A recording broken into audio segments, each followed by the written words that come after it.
today with soft tissue injury repair and management for chapter 10. You guys have probably talked a little bit about some of this with Dr. Miller along the way with some of your parts and pieces. So now here you are, you're in April of your second semester, right? Move into summer, and you guys have learned all of the body parts so far, right? Except the brain, which we'll learn in the fall. Hey, my favorite. So you can learn all the muscles, ligaments, bones, all of that stuff. So now you're going to start to learn about all of the different parts and pieces, and you've learned all that. Now you're going to learn how they all go together with different impairments and injuries and things like that. You're learning modalities, you've learned exercises and all that stuff. So now we're moving in to musculoskeletal disorders and tissue response to injury.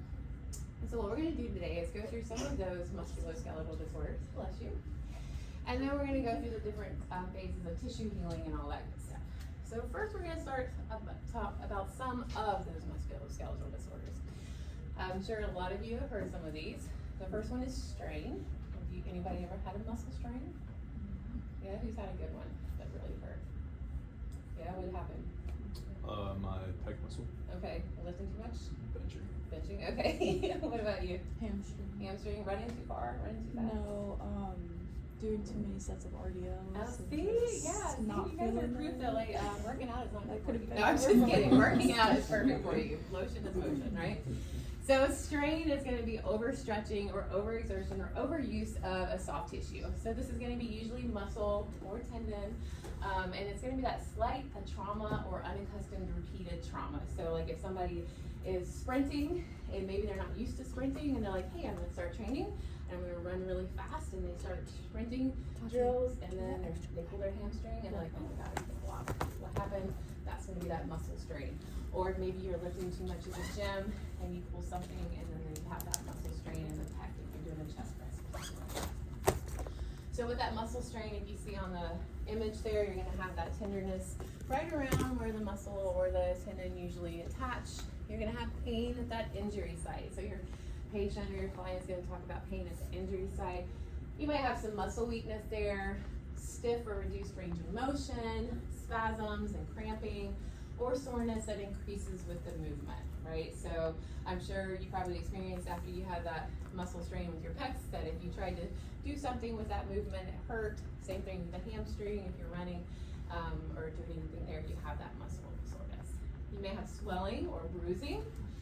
And TTP, does anybody have any idea what that means? TTP, have you ever seen that before? That's tender to palpation. So tender to palpation is TTP. Let's see if we can get over there and write that down for you.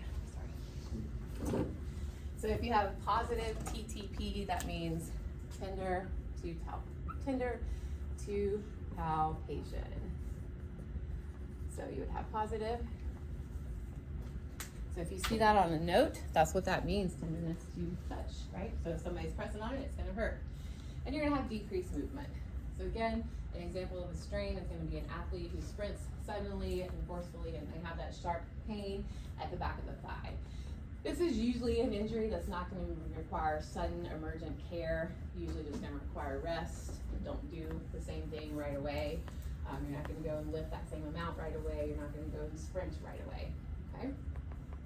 And then a sprain is typically going to be a severe stress, stretch, or a tear to soft tissues such as the joint capsule, soft tissue like muscle, ligament, or tendon.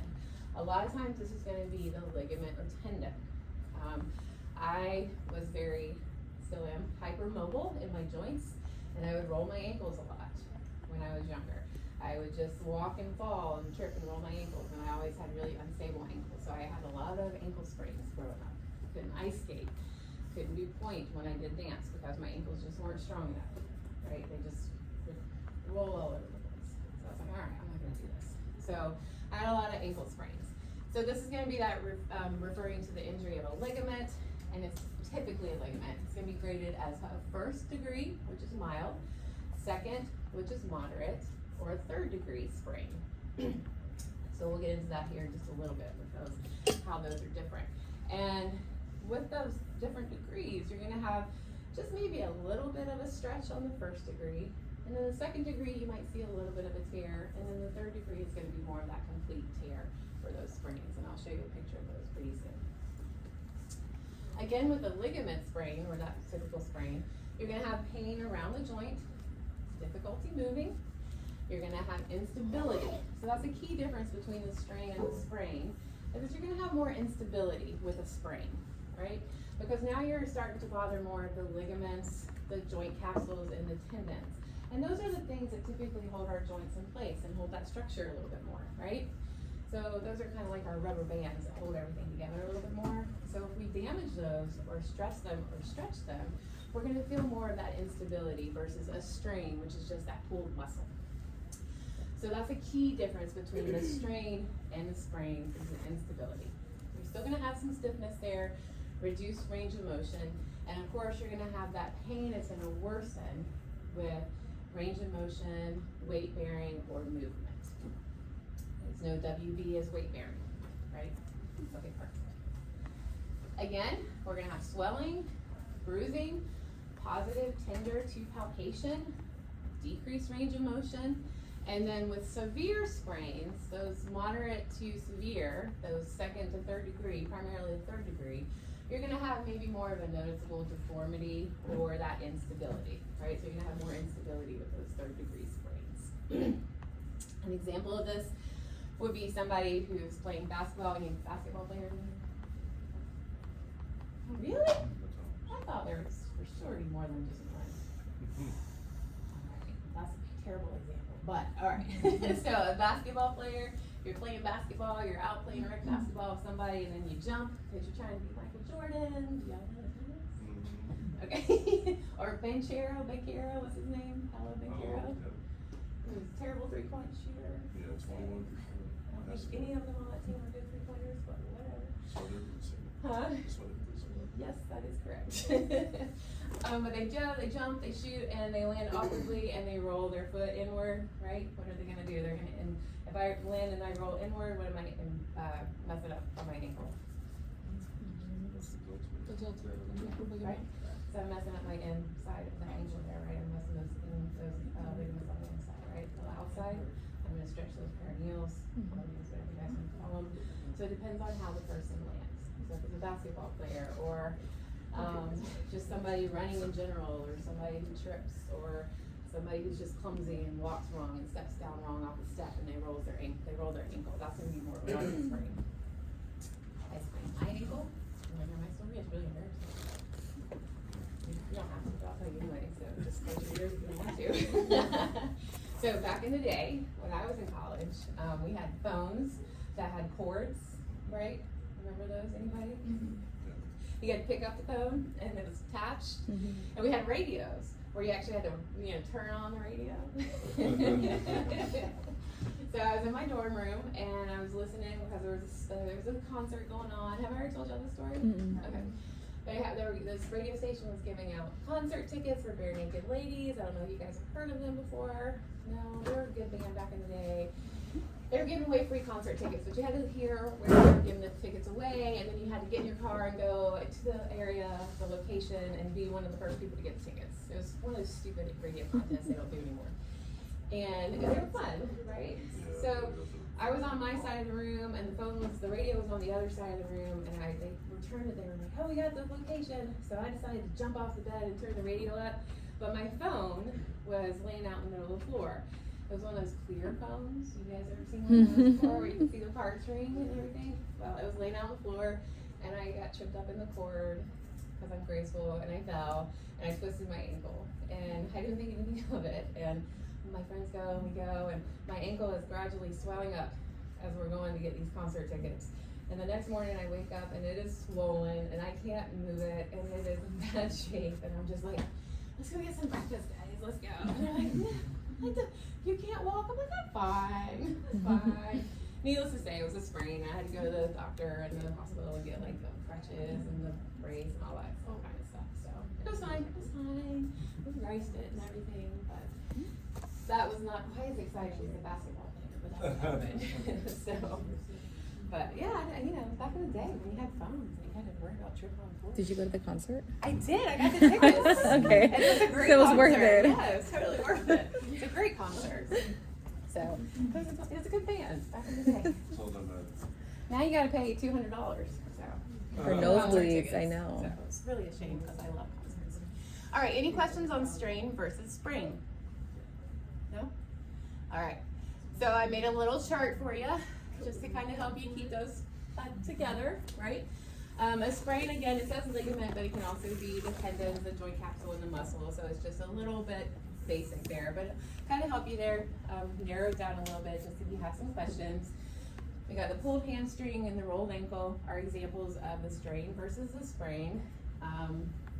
You can have a visible deformity with the sprain, but it's going to be that really moderate to severe sprain. So, any questions? Key is joint instability with the sprain. Okay, that's going to be more of the main difference between those two. Guys, good? Okay. All right, dislocation versus subluxation. Anybody ever had a dislocation? No? Those are painful too. Partial dislocation. Partial dislocation.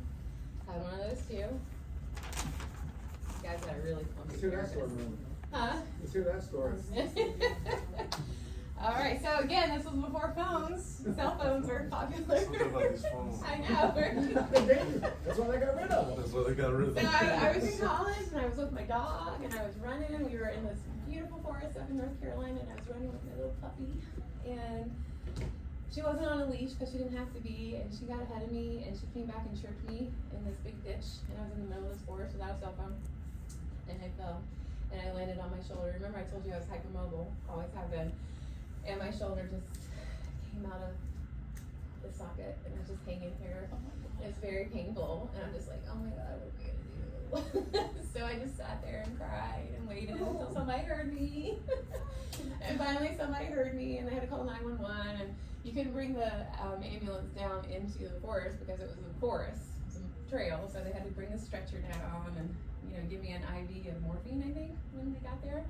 And carried me out, and then luckily one of my friends and her boyfriend saw me with the dog, and they took the dog, Mackenzie, to their house. Otherwise, she was gonna have to go to the fire department, and they took me back to the hospital and gave me some Versed. You guys know what Versed is? Some medication. It's conscious sedation, so it kind of puts you under, but not really. Jacked it back into place. Put it in a sling for a little bit, and then it kept popping out after that. I'd sleep on my belly like this, and I'd wake up and it'd be popped out. Or I'd go and do like triceps on the bench at the gym, and it would pop out while I'm doing a tricep extension. So eventually I had surgery. So. But yeah, fun times. My labrum was torn. But anyway, so that's a dislocation. It's a dislocation of a part or the bony partners of a joint. So there is that dislocation of those parts, so they come apart. That's what it is, dislocation. And as a result, the soft tissue damage around that occurs. So any damage around that shoulder joint that I had, it got inflamed, swollen, tender. You have pain and muscle spasm as a result of that. There is a severe and sudden pain at the joint. I can attest to that. And you can't move the joint. Why can't you move a joint if there's a dislocation? If my shoulder is out of socket, why can't I move it? There's no connection to the parts, exactly. I can't move it because everything's stretched out and it's not in place, so I can't move it. And it does feel out of place because it is out of place. And there's weakness in that area. There's a visible deformity. Like for me, for instance, that shoulder was hanging down and there was a visible area of dislocation in that shoulder area. Swelling, bruising, again, tenderness to palpation, shorten and oddly positioned limb, as the textbook calls it. So you have this weird position of the limb there. And then again, a person falls onto an outstretched arm while playing a sport or during the fall can cause a dislocation. So those are examples of that. You can tear your labrum, you can tear a ligament, you can overstretch those ligaments and then they have to go in and kind of tighten everything up. And if you repeatedly dislocate something, if it keeps popping out, you have to go in and have surgery and kind of tighten everything up. So after my surgery, I have this shoulder that felt stable, but then this one felt unstable, and there's a noticeable difference in between the two. Because if you have somebody like myself who was hypermobile on both sides, now all of a sudden one side's not, and the other side is, you're like, wait a minute, this is weird. So you kind of take that into consideration for patients as well. A subluxation is a little bit different from a dislocation. You're gonna have an incomplete or partial dislocation. And so that's gonna involve that secondary trauma to surrounding tissues. So this is gonna be a lot of times you might see this with a patient who's had a stroke, right? Maybe they've had a stroke and their muscles are just not as strong. They've had this stroke, so now they have this hemiplegia on one side. What is hemiplegia? One-sided weakness, right? Half hemiplegia, weak.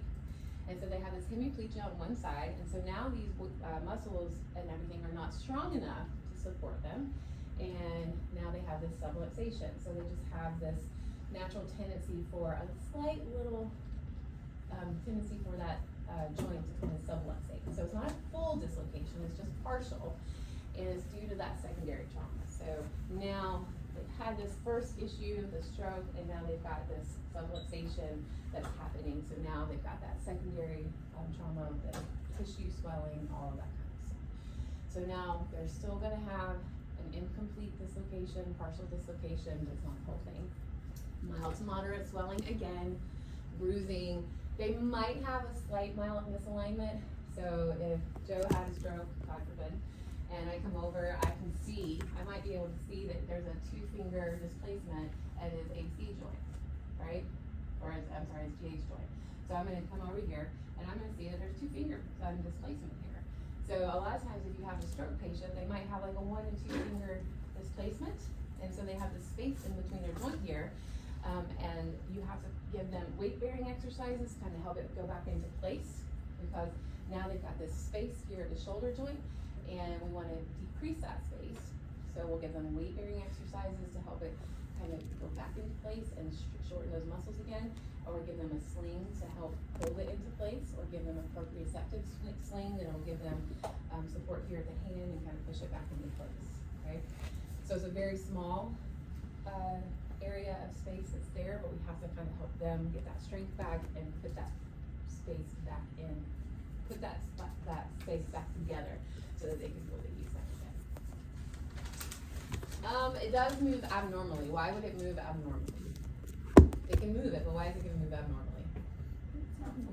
Right, it's not fully connected, right? I mean, it sounds silly, but I mean, some people might not grasp that, right? It's not fully connected. It's not 100% connected. There's some dislocation there, even though it's partial, so it's not going to connect that fully. We're going to have moderate pain, but it's going to be less severe than a dislocation because it's not the whole thing.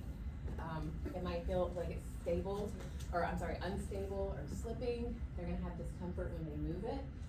And again, limited range of motion and weakness. Another one that's not related to stroke though is like a patellar subluxation. Maybe somebody's running or playing basketball or something, or soccer, right? And they go and they twist and their patella moves ever so slightly. Has anybody ever experienced that before, or had a friend that experienced it? What happened? Do you remember, or just know She that? dropped a barbell with weight on it, right above it. Yeah, and just kind of moved it out of alignment. Yeah, so, and then it popped back into place, right? So it just kind of like, oh, I'm gonna go for a party. Nope, never mind, just kidding, I'm gonna come back. That's not the same after that, right? It doesn't feel the same.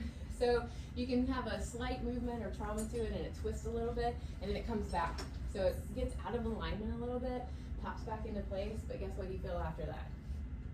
Instability, weakness, pain. So maybe it doesn't track 100% after that. So that's an example of a subluxation. It's just, it can happen to anybody. Like maybe you step down wrong off of a step, or maybe you're out hiking somewhere and you just step down on a steep incline or up on a rock or something wrong, and that patella just moves ever so slightly, but it then pops back in.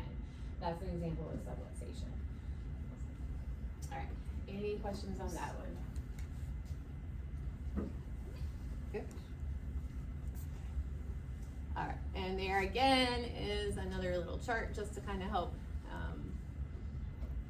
narrow it down a little bit for you. Sorry, my brain's buzzing here. All right, so you have the definition for you. You can use a chart if it's helpful. If it's not, you don't have to use it, but I can put it there for you just in case.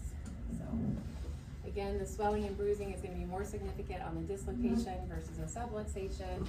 The dislocation, you're going to need that more medical attention right away. The subluxation, you're going to need some care, but it's not going to be as urgent. With the dislocation, it's full dislocation. You're not going to be able to move it. With a subluxation, you can move it, but it's gonna be limited. Dislocation is completely unstable. Subluxation is some stability, but not very much. It slips, and you can still have some stability there. And then of course, both of them have pain. It's just more severe and intense with the dislocation versus subluxation. You guys good? Any questions? All right, so one word I don't have up here for the next one is tendinopathy. So from your beautiful experience and intro with medical terminology, I'm kidding. Anybody know what tendinopathy is? Wait, I just really spelled that wrong. Okay, what's tendinopathy? Tendon is what? Inflammation of the tendon. Tendon, right? What's happy?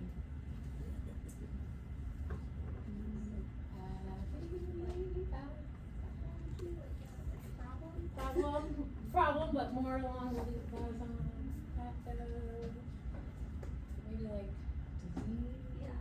disease. So tendinopathy refers to disease of the tendon, disorder of the tendon, right? So that's an umbrella term. So tendinopathy is an umbrella term. I didn't put it up there because in the past it's confused everybody.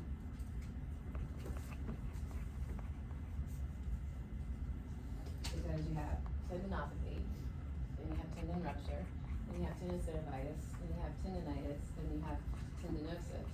And we're going to talk about all those, okay? So we're going to get into all that. But do you know that tendinopathy is just basically an umbrella term for a disorder of the tendon, disease of the tendon, okay? Something Dr. Miller and I were talking about the other day is that now on the board exam, they're now referring to tendon issues as tendinalgia.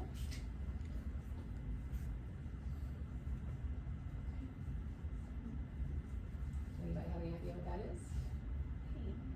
Pain.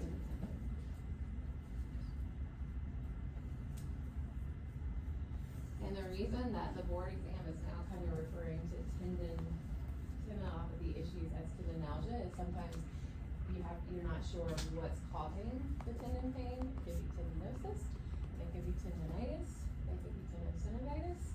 So they're referring to it now as tendinalgia. So tendon pain, tendon to tendon. Tendinopathy is that umbrella term for disorders or diseases of the tendon. Okay. Any questions on that one? Okay. So first of all, you have a muscle tendon rupture or tear. Anybody have one of those before? Don't ever get one. I hear it's brutal. So if you have a partial tear of a tendon or a muscle, you're going to have pain in that area that experienced the tear, right? So if I have a muscle tear or a tendon tear, a partial tear, and let's say my Achilles tendon, when I stretch that Achilles tendon, if it's partial or I contract it against resistance, I'm going to have pain there, right? Because I still have some activity there. I have a partial tear of that tendon. So when I contract it against resistance or I stretch it, I'm still going to have some pain in that area. If I have a complete tear of the Achilles tendon, slice it right across, have a complete tear, the muscle's not pulling against anything, right? There's nothing happening. So I'm not going to have any pain with stretching or contraction. Does that make sense? If there's nothing there to pull against or contract against because there's a tear there, I'm not going to have any pain. Same thing with a biceps tear. If I have a biceps tendon rupture, down at the distal biceps tendon, or distal biceps, if I have a partial tear, I'm going to feel some pain when I contract or stretch it. If I have a complete slice, there's nothing happening, it's not going to feel anything. So I'm not going to have any pain. Probably not going to have any movement either though, right? I'm not going to be able to contract or flex because I don't have that connection at the bottom. Symptoms of a muscle tendon or tear, you're going to have sudden severe pain at the time of the injury, right? If I tear something, I'm going to feel it right away. If I'm lifting too hard at the gym and I tear my biceps, I'm going to feel it right away. If I'm running or doing something, if I'm sprinting or running in a race and I tear my Achilles, I'm going to feel it. It's going to hurt. I'm gonna have that sharp stabbing pain in my muscle when I do have it. All right, it's not gonna be a tingling or numbness pain. Why not? What have you guys learned about pain? What kind of pain produces more of a tingling numbness pain? What? Say it. Who said it? The nerve, right? Nerve damage is gonna produce more of that tingling, numbing pain. A muscle pain is gonna be, a tear in the muscle is gonna be more of that sharp stabbing pain, right? I'm not gonna be able to use that muscle if it's completely torn, or I'm gonna have significant weakness if it's partially torn because I don't have that full ability to contract. You're gonna hear that popping and tearing sensation, right? You don't wanna hear that. Nobody wants to hear that sensation. You don't wanna hear that muscle tear, you don't wanna hear that. And you're also gonna feel stiffness and cramping, especially if you have that partial tear, you're gonna have stiffness because you can't move it, it's hurting, right? You've gotten this tear and you can't move it, you've got pain, you don't have full range of motion now, it's gonna hurt. If you don't have any ability to move it, it's gonna stiffen up because now you can't contract it at all, so it's just kind of hanging out there like, hello, I can't move, hello, somebody take care of me, I'm missing the other half of my contraction and then I can't do anything, he's over there waving at me, kind of across the way, I can see him, he's not attached, please help. Send help, please help, that's what the other half of the muscle is saying. You're gonna have swelling, bruising, there's gonna be a gap or deformity in the severe cases. I was looking at pictures to try to put some up, I didn't put any up, but I was looking at some biceps rupture tendons. Go look at them, there's some pretty pictures out there, it looks kind of funky. So there can be a gap or deformity in those severe cases. And you're gonna have that limited or complete loss of range of motion. And also you might have like a bunch, like your muscle may bunch up at the site, right? So if I have a biceps tear, that muscle can't elongate now, right? So if I rupture my tendon here, that muscle's just gonna bunch up here at the bicep. Same thing with the Achilles, it's gonna bunch up down here. Because now it doesn't have anything to help elongate it. So it's just gonna, I'm just gonna kind of hang out up here. I'm gonna shrink up like a little shrinky dink. The little, what are those things called? You know what I'm talking about? Yes. I know, I'm showing my age today. It's really depressing. I'm gonna pretend I'm 25 again. Anybody in here? Who's 25 here? Anybody? Anybody? No? Oh, okay. Who's in I feel like I Give me am. some things to pretend that I'm 25 again, okay? Because it's a little different than when I was 25. I did shrinky dinks as a kid. Looks You like did you get a shrinky cramp. dinks? Yeah. When we were kids. Yeah, you remember how it just shrunk up? That's kind of what your muscle will do if it tears, right? So it's kind of freaky. I did something like that.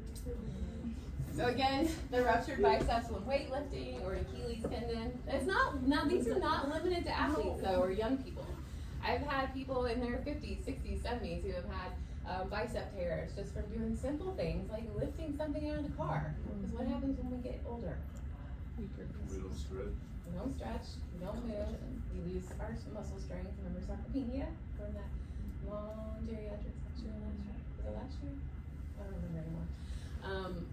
Things get weaker, our muscles get a little weaker, and things are easier to tear because everything starts to decrease a little bit. So I've had patients with Achilles ruptures at like 75, 80 years old, and that's very challenging. So it's not limited to healthy people, or young people, or it's across the age.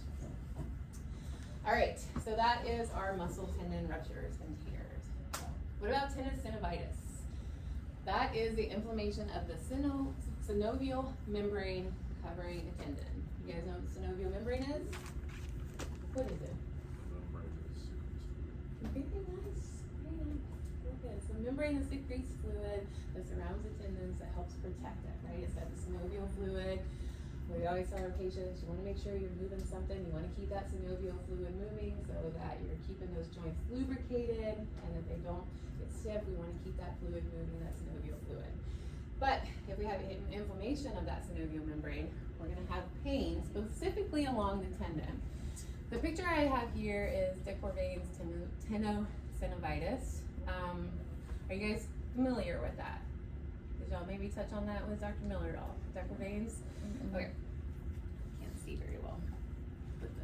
But it's so small, right? Definitely. I can't see what it says. I don't know what. Okay, well, whatever. The tendons at the base of the thumb here, right here. You see that thing? You guys remember what those are called?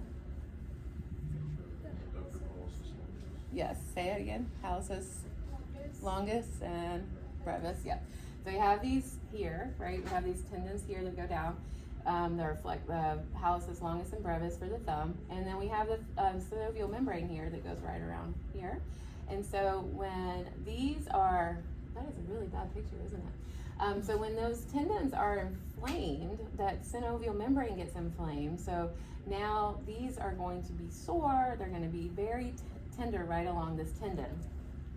So what happens is when it moves, you're going to have a lot of tenderness right around here, around the synovial membrane and the tendons there, right? So with movement and across the tendon. And you can do this little test. Finkelstein's? Did you guys learn Finkelstein's? No? Okay, so Finkelstein's, you're not going to be tested on this. Finkelstein's, I like the name, Finkelstein. Finkelstein's is a test so you can test for decurvain tenosynovitis, and you have the patient move, they tuck their thumb. So say my right hand is the one that's bothering me.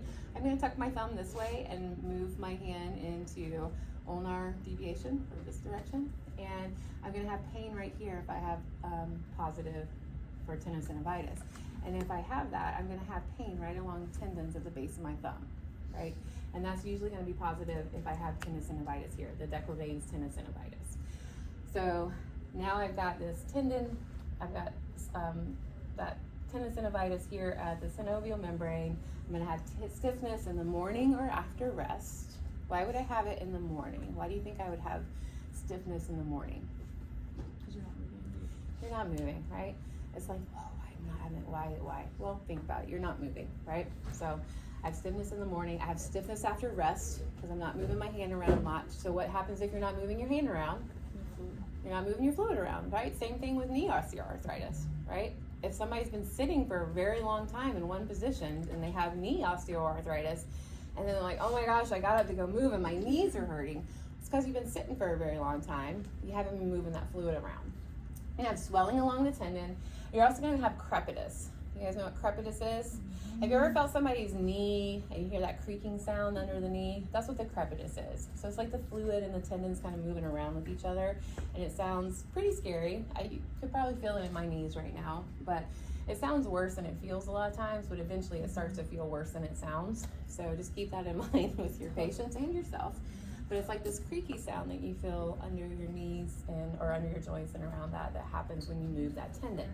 Because you have this tendon that's moving on and back and forth on the bones as well, but now you've got this swelling in the synovial membrane and the joints and everything, so now you've got this this sound and this creakiness that you feel. So you're gonna have swelling around the tendon sheath, and you also might have, the patient's gonna have redness and warmth. So we're gonna have erythema, which is the redness, right? And the warmth over the area, and of course, limited range of motion. If you take anything away from all this, you're gonna have limited range of motion, right? Tenderness and limited range of motion. In some areas, like if there's a chronic case, you might have thickening of the tendon because as it's a chronic case, they might not move as much and that tendon's gonna thicken up more. And so over time, that scar tissue will develop, and what happens with a thickened tendon, you're gonna have less movement, right? So that will happen as well. So if you touch on that person, if they have this particular thing, decurvain tenosynovitis, if you touch on the base of their thumb, they're gonna wanna punch you. Not really, they might not wanna punch you. They might, I don't know, maybe. But it's gonna hurt. If you press on it, it's gonna hurt. And so if you move it or you press on it, that's gonna be a positive sign for the tenosynovitis, and it's gonna hurt when you palpate it. Any questions on the tenosynovitis? Inflammation of the synovial membrane. All right, or the synovial membrane on the tendon. Good? Anything you want to add back there, Mr. D? Nope, you're doing great today. Oh, come on, you can add something. Don't you have like an example of a injury or something? An injury? My whole body. All right. Okay. Tendinitis and tendinosis. These you can get really confused, but when you see your patient, just remember a lot of times you're going to be treating your symptoms, so you don't have to stress too much about the diagnosis, but you do have to know the diagnosis today. So, in clinical, in school, Miss Klinger, you have to know the diagnosis. Clinical, out in the real world, you have to have an idea of what the diagnosis means, but you're going to treat the symptoms, right? I'm just kidding. All right, so tendinitis is the inflammation of a tendon and it results with scarring of calcium deposits and scarring. So, tendinitis. What does itis mean? Inflammation. Right, so inflammation of the tendon. So guess what you're gonna see? You're gonna see swelling over a tendon and it's gonna be more acute. So one thing I want you to think about to help differentiate between tendinitis and tendinosis. Tendinitis is gonna be more acute. So tendinitis, more acute. Tendinosis is gonna be more chronic, okay? So make sure you get those two things down. Tendinitis is gonna be more of an acute case. Tendinosis is typically more chronic. So tendinitis, you're gonna have more of the redness and warmth over the area. Again, you're gonna have that erythema. You guys know how to spell that? Have you guys heard that word before? Yeah, you have, right? Okay, good. I'm just making sure.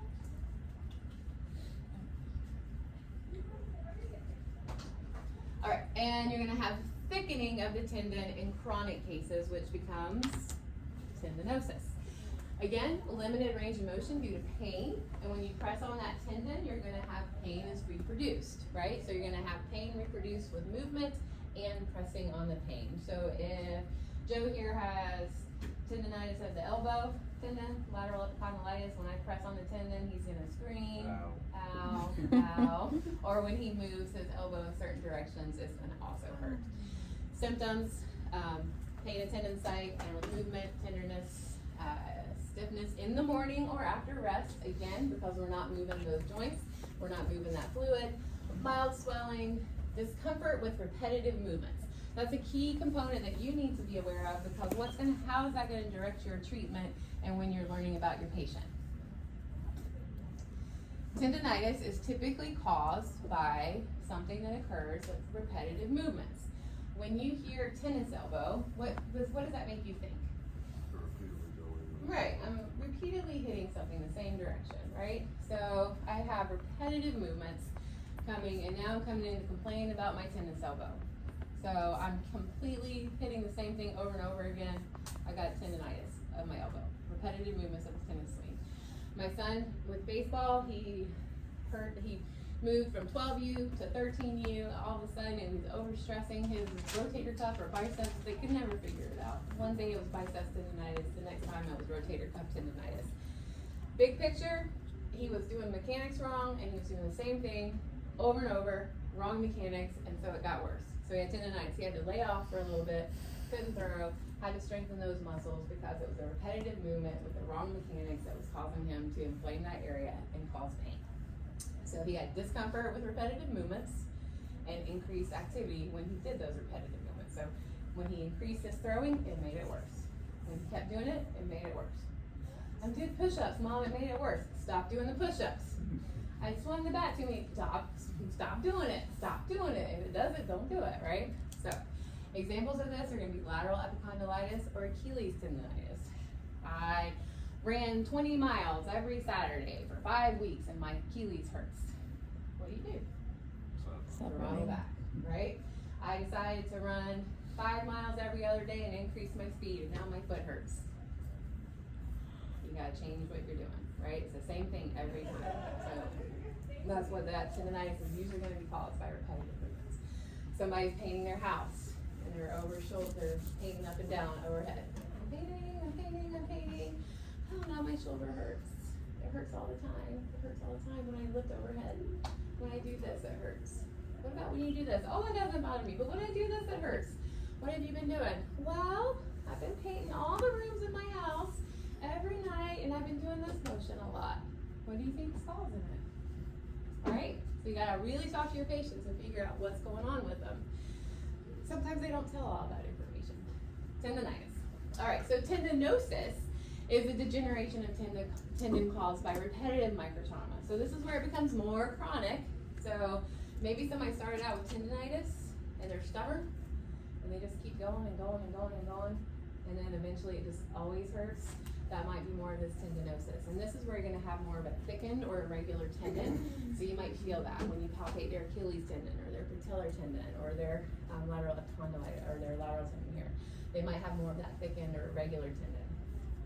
They're gonna have less swelling because it's chronic. More swelling is gonna occur in the more acute stages, which we'll talk about, but chronic is gonna be less swelling, so they're gonna have mild swelling. They're still gonna have limited range of motion due to pain and weakness. They're still gonna have tenderness, but they're not gonna typically have the warmth and redness. If they do, it's gonna be minimal because it's gonna be more chronic. I'm gonna talk about it. Their symptoms are gonna be more of a dull and aching pain at the tendon site because, again, it's more of a chronic pain. It's not an acute, sharp, stabbing pain. It's gonna be more chronic, so it's gonna be dull and aching, right? So that's more of the pain that you feel when something's been going on for a long time. When you fall, if you fall outside or you fall down the stairs, you're gonna feel that sharp stabbing pain right away, right? After a few days, if you happen to hit your shin, you feel it the first time, right? Let's say you run into a table and you feel the shin, you hit your shin, it hurts, right? Sharp stabbing. Then you have a bruise after that. Does it feel sharp and stabbing for the week after that? No, but you might touch it and it's tender, right? So that's the same thing here. Again, weakness and discomfort during repetitive movements, and pain is gradual in onset because it's taken some time to get there. A long time ago it was acute, but now over time it's just gotten worse because it's gradual and it's more chronic. Okay. So example of this is patellar tendinosis. This could again happen with somebody who runs frequently, maybe as they've changed their mechanics in their running, maybe they've changed their shoes, their distance, their speed, and over time that patellar tendon has gotten more chronically changed, like the tendon itself has changed, and so now it's built up and it's just more of a chronic problem now, and some days it may be worse than others. It's not so acute, there's no swelling, there's no redness, there's no inflammation, but it does suffer. All right, any questions on that? No? You guys are like sponges. Oh, that's a lot. All right, that is just another chart again. We didn't really talk about synovitis because guess what? It's kind of the same as all the other ones. Not really. It is the same, similar. It's the inflammation of the synovial membrane. So we talked about the tendonitis and the tendon sheath. Synovitis is the, or was it tenosynovitis that we didn't talk about? One of the two we didn't talk about. Yeah. You did not do synovitis, right? Yes, okay. It's the inflammation of the synovial membrane. So we've got the tendon sheath and then the synovial membrane. But guess what? It's the same. It's inflammation, right? There's pain along the tendon, pain in the joint, swelling, all of those things. So, the big picture here is knowing what you're looking at. First of all, make sure you know what side you're looking at. Make sure you know what joint you're looking at. Make sure you know your anatomy. If it's the knee, look at the knee, not the elbow or the ankle, right? I say that just as a joke, but seriously, make sure you know what you're looking at and the signs and symptoms you're looking for. Has it been going on for a while? Did it just happen? What kind of signs and symptoms are they complaining of? What kind of movements are they complaining of? Are they complaining of warmth? Are they complaining of acute pain or sharp pain, dull pain, aching pain? That's the big picture is when you're looking at these. And of course, looking at your PT evaluation and the prescription that came in, that's gonna lead you a long way of what you're gonna be treating or looking at, okay? All right, any questions? All right, let's see here. Okay, oops, I went too far. Okay, real quick, we'll go through these and then we're gonna take a break because Miss Cleveland needs a break from talking. You guys might need a break from here. Okay. All right, hemiarthrosis is bleeding into a joint, and that's usually from severe trauma. That's going to be rapid swelling of the joint, redness, and warmth of the joint. Again, it's going to appear large. The joint's going to appear large, enlarged, intense. Limited range of motion, limited mobility. There's going to be an increase in fluid.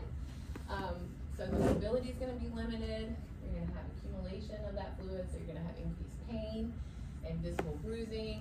There's gonna be sudden joint pain. Your joint is gonna feel suddenly like tight and tense. So it's almost gonna feel like kind of stiff and tense in that joint movement. They're gonna complain about it feeling just kind of heavy, like you can't move. They're gonna feel a pressure or stretching inside the joint. So it's almost like it feels kind of heavy, right? So it's kind of surrounded by this bleeding and they can't really move it and it feels really heavy. So after somebody is on the soccer field and they get kicked in the knee or they land on it wrong and they have an ACL tear, that hemiarthrosis is gonna kind of form, it's gonna bleed into that joint, and they're gonna feel really heavy stiffness in that knee joint after the tear. So now they have the ACL tear coupled with the hemiarthrosis. So we're gonna have to manage those two things in that acute stage, which I promise we're gonna talk about. So you can see that in that first picture. You have the normal joint with the clear synovial fluid, and then you have the hemiarthrosis where you've got the blood filling into that joint space. So imagine that blood filling in, and then the anterior cruciate ligaments torn. They're probably not gonna be walking off that field, right? Any ACL tears in here? You did? Yeah, did you feel that? Yeah, it's no fun, right? All right, and bursitis. You guys know what the bursa is? Yeah, what is it? Tell me what it is. Like a sack full of fluid. Yeah, it acts as cushioning and protection and helps move that joint, helps it be supported. And so what happens with the bursa is it becomes inflamed, and you see that nice little picture. On the left is a normal healthy bursa. On the right, it's nice and inflamed. Wish it looked that pretty in real life, but you have that inflammation. You're gonna have pain over that bursa area. It's gonna be worse with movement. Everything's worse with movement. I think that's what we can take away from today so far, right? Everything's worse with movement. There's swelling around the joint, there's stiffness, limited range of motion. You are gonna have warmth and tenderness at rest and with activity with the bursa. So that makes treatment a little hard sometimes with patients that have bursitis, because they're gonna be painful when they're sitting and they're gonna be painful when they're moving. So we have to kind of manage that and figure out what's the best way to help manage that pain with them. They're gonna have that swelling, redness, and warmth, puffiness. They're gonna feel puffiness and fullness over that joint again. So it's gonna feel puffy to them. Tenderness when you press on it, pain with movement. And then when you move the muscle or the tendon over the bursa, it's gonna cause some increased pain as well.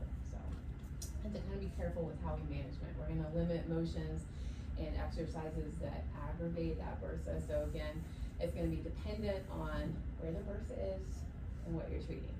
So again, know your anatomy, right? Know what joint you're treating.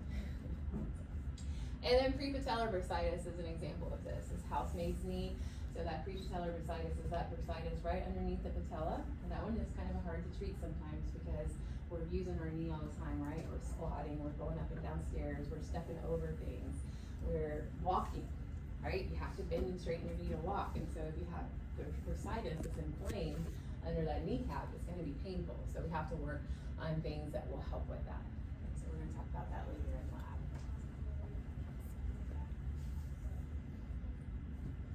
And then ganglion is like a little balloon in the hand, right?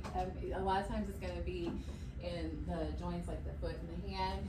And it's the ballooning of a wall joint, the ballooning of the wall of a joint capsule or a tendon sheath. So if you look in that top picture, it's like a little balloon in between the joints, right? And it blows up a little bit. And it usually occurs after trauma, and a lot of times you see it with rheumatoid arthritis, which we'll talk about on Wednesday. And so at first it's kind of painless. It's just like this little nodule on your hand.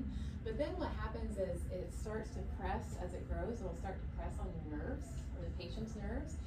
And so as it starts to press on those nerves, it starts to cause this aching, discomfort. It can cause numbness and tingling. Because if you have, imagine like you have a balloon, a firm balloon, pressing on muscles or tendons or nerves and things like that. So it starts to press on those and causes that discomfort. And so if it's near larger joints, you can cause stiffness, because if I have this big balloon in my hands, I can't move anything, right? It's blocking the movement that I have in that hand. So we're not able to move it very well. And again, if it's pressing on a nerve, it can cause numbness and tingling. And you usually do see that bump on the bottom picture. That's kind of like a little bump. There's some interesting pictures on the internet that you can find. And it can be smooth and firm, or it can be spongy. Right? So just when you think you have the answer, you're like, well, it's smooth. Well, no, it's spongy. No, it's firm. It's spongy. So it can be either or. So you just kind of have to see it's patient dependent.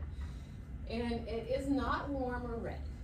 So that's a key sign. So if you have somebody and it is warm or red, you probably want to have them get it checked out because that's not going to be a ganglion. It's ganglionic cyst is what they're typically called. But they should not be warm and they should not be red. If it is, that's a sign of some sort of infection that needs to be addressed. Otherwise, the size can fluctuate. No, you cannot take a needle and puncture it, so don't do that either. Don't advise your patients to do that either. So, even though it sounds like it would be fun, probably not a good idea.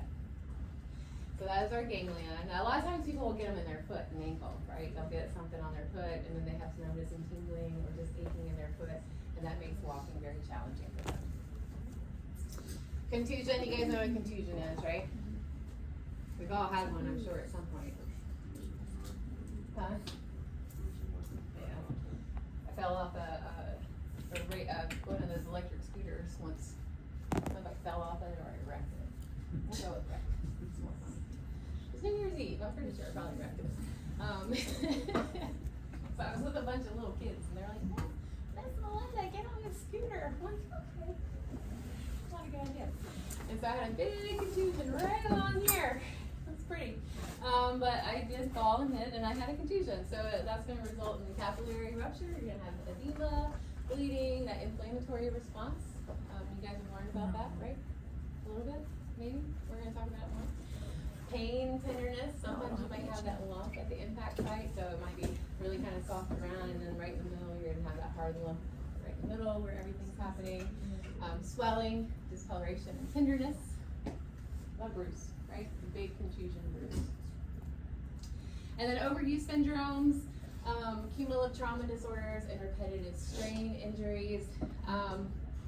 This is what happens when we have repeated or submaximal overload on tendons and structures or frictional wear, and that's going to result in inflammation and pain. So maybe somebody who's constantly doing the same repetitive lifting exercises or lifting work tasks.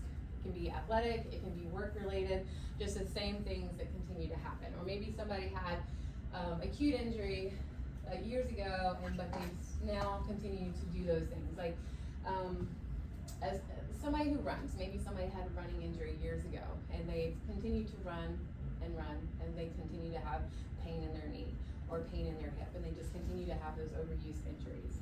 Or people who work in construction, a lot of times they have overuse injuries from lifting or getting down on the ground. Like, I see these guys and they're on the ground all day on all fours, laying floors down, right? Constantly have back pain or hip pain, and they have that chronic overuse stuff that's going on because they're constantly putting that wear and tear on their spine or their hips or their knees, and that's what happens over time. So kind of unavoidable at times, so just remember that as you're going through your work. So that's what we'll see too. And so you have that repeated overload and you just have that repeated inflammation and pain. So we have to work on teaching our patients how to combat that and how to manage it. So maybe somebody with carpal tunnel syndrome, maybe they are typing all the time, right? And they constantly get issues with their tendons here and typing, so we give them a brace. Or we teach somebody ergonomics with typing and getting proper seating in their office or things like that. So we have to look at all of those aspects when we're working with the patients. All right, any questions so far? A lot of information? A lot of it overlaps though, right? So a lot of it overlaps, and it's kind of overwhelming at first because you see all these different terms and different diagnoses. But once you sit down and just kind of look at it, that's why I put it on those charts for you too. If you kind of look at it, it's like, oh well, the symptoms are kind of very similar. There's a couple areas here or there that kind of alienate them, or not alienate them, but separate them out a little bit. Like the tendonitis and tendinosis, you got acute versus chronic, right? Sprain and strain. One is, I already forgot what I told you earlier. No, that wasn't the one I told you though. You're right though, but there was one key factor I told you, and I can't remember what the easy one was. Oh, come back to me.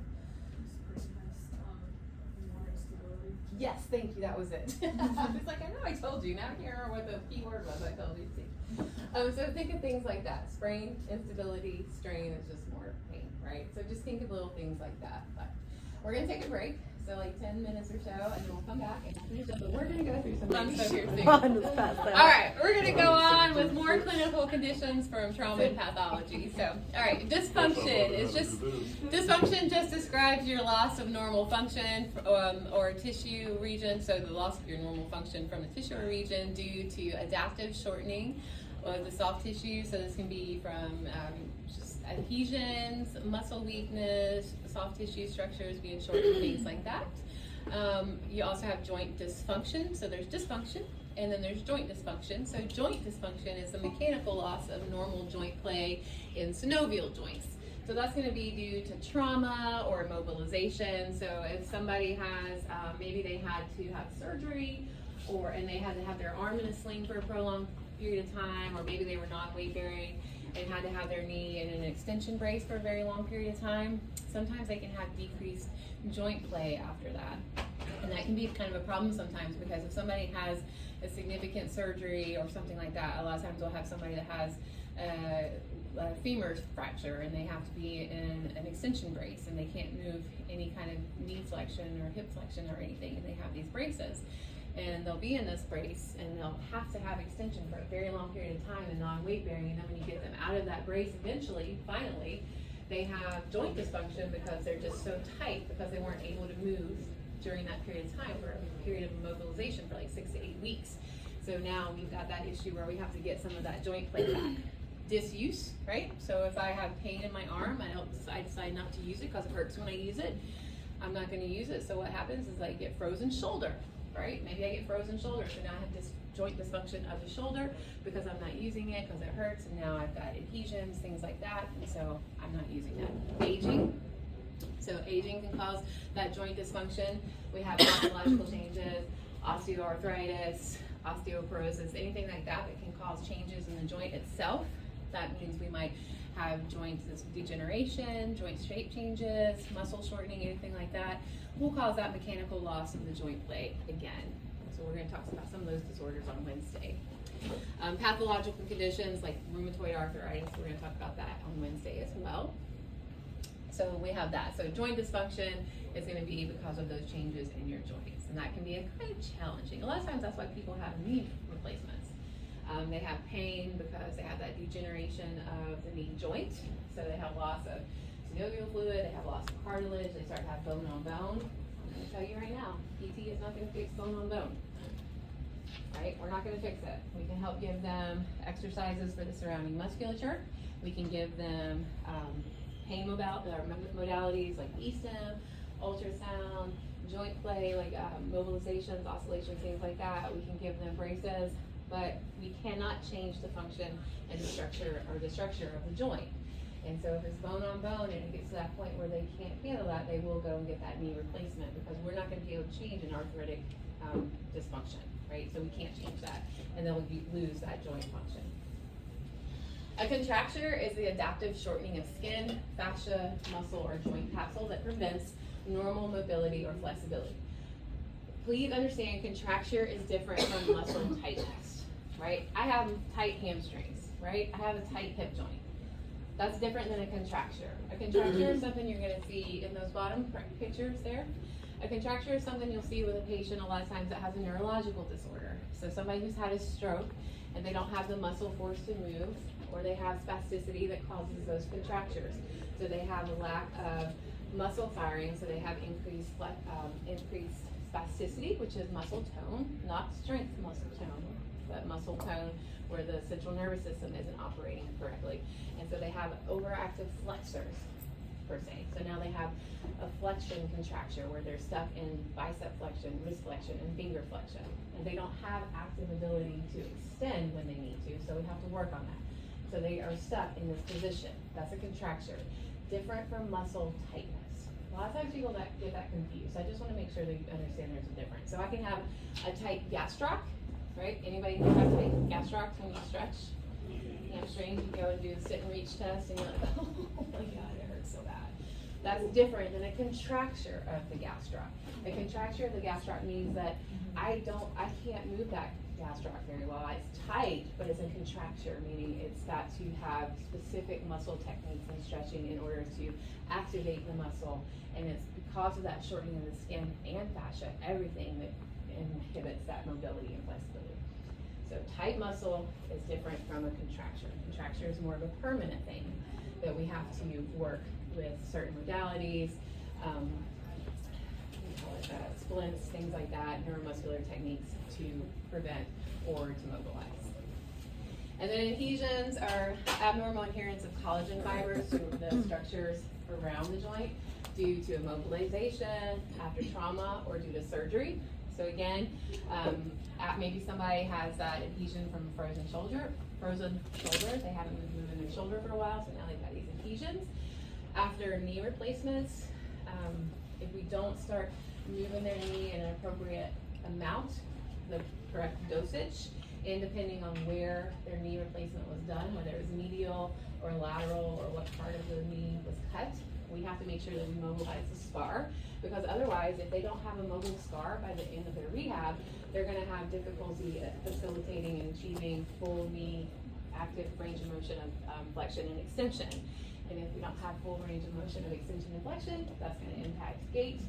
And if we don't have that, it's gonna go up the chain, it's gonna affect their hip mobility, and then their spine, and everything's gonna get thrown off after that. So you wanna make sure that we address that with patients after they've had a surgery or a mobilization or anything like that, because you wanna make sure that you have that mobile scar mobility, so you wanna avoid those adhesions.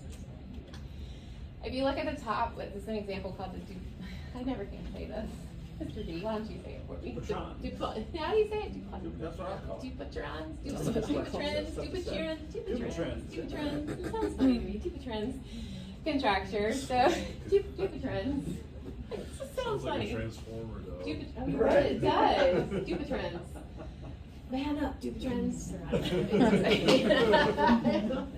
So Dupatrans contracture. That's that contracture of that 4th, 5th digit there, and you see the early stage of the disease, right? They're starting to have a little bit of that contracture there, and then as you go in, they're going to start to have the 4th and 5th digits are just going to start to, they're going to start to shorten up. So those tendons and muscles are going to start to shorten.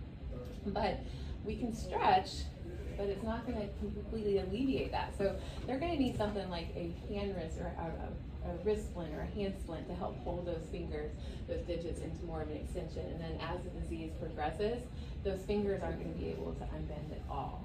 So in order to prevent that severe stage, they're going to need to start early on in the early stages of getting a hand splint to help keep those fingers into more of an extended position, right? Because otherwise they're just going to keep going into that position, and then they're going to get stuck in this position. A tight muscle, we're going to be able to get a little bit more play. A contracture is not going to be able to stretch necessarily. We're going to be able to move it a little bit, but it's not going to be able to completely unbend. So patients with cerebral palsy, spinal cord injuries, strokes, things like that, they're going to have more of that contracture that you'll see more of. Any questions on that? Anything you want to add, Mr. D? No, ma'am.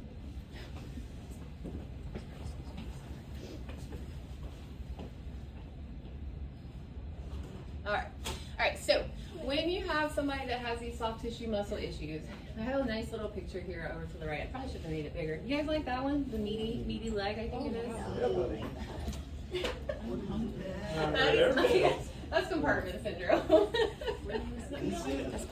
Myofascial compartment syndrome. Looks like the starting stages of an infection. Well, that's gonna be. Zombie infection. Well, we'll just go ahead. Since you see that picture, we'll just go ahead and skip to that. So that's myofascial compartment syndrome. So what happens with myofascial compartment syndrome is there's an increase in the pressure that's in the muscles and their cells. And what happens is they're in this enclosed compartment of your muscles, right? So there's this increased pressure.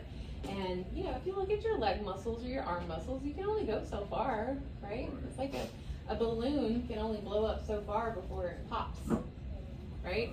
The pressure in your muscles can only go so far before it needs to pop. Your skin can only go so far before it needs to pop.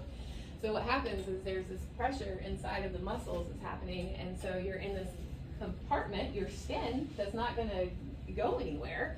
And so all the blood vessels and muscles and nerves are end up being compromised. because the swelling is happening because of that increased interstitial pressure. And so the blood vessels, the nerves, everything's starting to get compromised, it's stretching out. And so what happens is you have this ischemia. You guys remember what ischemia is? Death of tissues, right? Because you have this compression, so now you're losing oxygen, blood flow to all those structures, and with that ischemia, you're gonna get irreversible muscle loss, muscle dysfunction. And so that can happen because of a fracture. Maybe the fracture has happened and now you've got this pressure on the muscles, repetitive trauma, a crush injury. So if somebody's in an accident in a factory or in a car accident, they have a crush injury, that can happen. Skeletal traction, any kind of restrictive clothing or cast. Sometimes people might have a cast after a motor vehicle accident and it's too tight, right? And so if it's too tight and nobody's aware of it, that's the muscles can start to have that increased pressure. And then, wait a minute, why is your hand turning different colors and why is it really swollen? Oh my gosh, we need to take the cast off immediately before you basically explode your arm right here in the hospital room. So that's pretty much what happens. So you have this extra pressure and force on your arm. So what they do is they go in and they will slice, just like you see in that picture, and they cut it open, and they have to do it immediately when they see that happens because they have to do it to get that pressure to release, or otherwise you're going to have a lot of problems after that. Infection, loss of limb, anything like that. So that's what that is, that picture in the right hand, is they slice it so that now you have this extra relief. Do you have an image for like a before? Right. I could try to find one. I don't have a before image. Is it like, so you're saying like, if they're stuck in a cast and the cast, they happen to put the cast a little too tight, is it like the region, like more distal from the cast that's usually ballooning, or is it? Yeah, you would see that. Like that would be that telltale sign because it would start to swell because this here is so tight and so That it the starts to pressure is swell. Right, the pressure is going building out. up, So yeah. now they have to take that cast off and then they take the cast off and it's about to explode. So they take the cast off and they still have to cut in order for it to not, oh my God. So that's myofascial compartment. So like brain bleeds is the same? Yeah. Same thing Yeah. with the skull, you know, they're Yeah. relieving pressure, otherwise the pressure gets so much, it just. Yeah, so it's yeah, exactly. So if Right. there's a brain bleed, they slice it. Did they really? So the pores in our skin goes up, to release pressure. So like if somebody falls and they have a brain bleed and in between the different areas of the skull, they'll have to go in and do a decompression. So they'll go in and they'll cut it and they'll drain all the blood out because otherwise it's just going to keep going and expanding and it'll cause more damage. Damage to the dermatomyositis. All right, so next is reflex muscle guarding. So what happens with reflex muscle guarding? That's a prolonged contraction of a muscle in response to a painful stimuli. So a good example of this is when you have a patient who's post-op, and guess what happens with those knees and hips after surgery? They hurt, right? And they don't want you to move, and they're guarding. So you're going to experience a lot of patients who are in pain, and they're guarding their muscles, right? So you go to try to do some active range of motion to elicit a little bit more flexion or extension on maybe a patient who's had knee surgery, and you go to try to move them, and you can just tell they're guarding, they're tensed up, right? So they have this constant muscle contraction, and that's that reflex muscle guarding. So you see that. So if you look at the picture here, you see that reflex muscle contraction. Try to get out of your frame here. You see the reflex muscle contraction. This can occur because of immobilization. So a period of immobilization could be an noxious stimuli. Cold, something cold, like if you're cold, what do you do when you're cold? You shiver, right? That's muscle guarding. Let's see, emotional tension. Anybody ever experienced emotional tension? Come to my office. Daily life outside of the political world for Ms. Klinger. All right, infections. Those can cause muscle guarding, right? Because when you're going through inflammatory responses in your body, that can cause those things. Infections, inflammation. Inflammation is a body's response to something. When I fell and I dislocated my shoulder, I was muscle guarding then. Pain, that's that too. And then the trauma. So all of these things cause that reflex muscle contraction, the reflex muscle guarding. What happens when you're muscle guarding? Are you moving as much? No. Right. So you're decreasing your movement. So you have this restricted movement. So if I have this restricted movement from reflex muscle guarding, Then what happens, if I'm not moving as much, what's happening with my tissues at the cellular level? What do you think? They're not extensible. They're not what? They're not as extensible. They're not extensible, right? And then what else is happening? Are they moving? If I'm not moving, what's happening with the circulation? No fluids. No circulation, right? So I have tissue ischemia, and I have, God, these are really bad. Retention of metabolic. Yeah, retention. Like there's different metabolic see changes, that. right?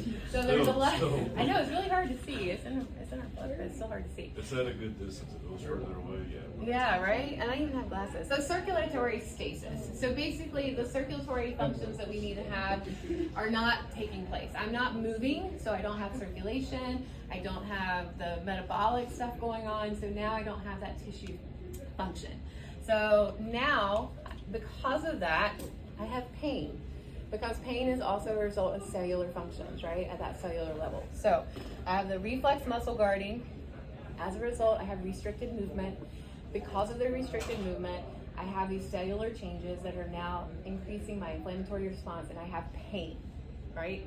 Because of that pain, I'm now having that muscle spasm. That muscle spasm is a prolonged contraction of muscle in response to metabolic and circulatory changes that occur when a muscle is in a conscious or a continuous state of contraction, right? It's also in response to all of these other things that we already talked about. As a result of the muscle spasm and all of these things, I'm also going to have muscle weakness.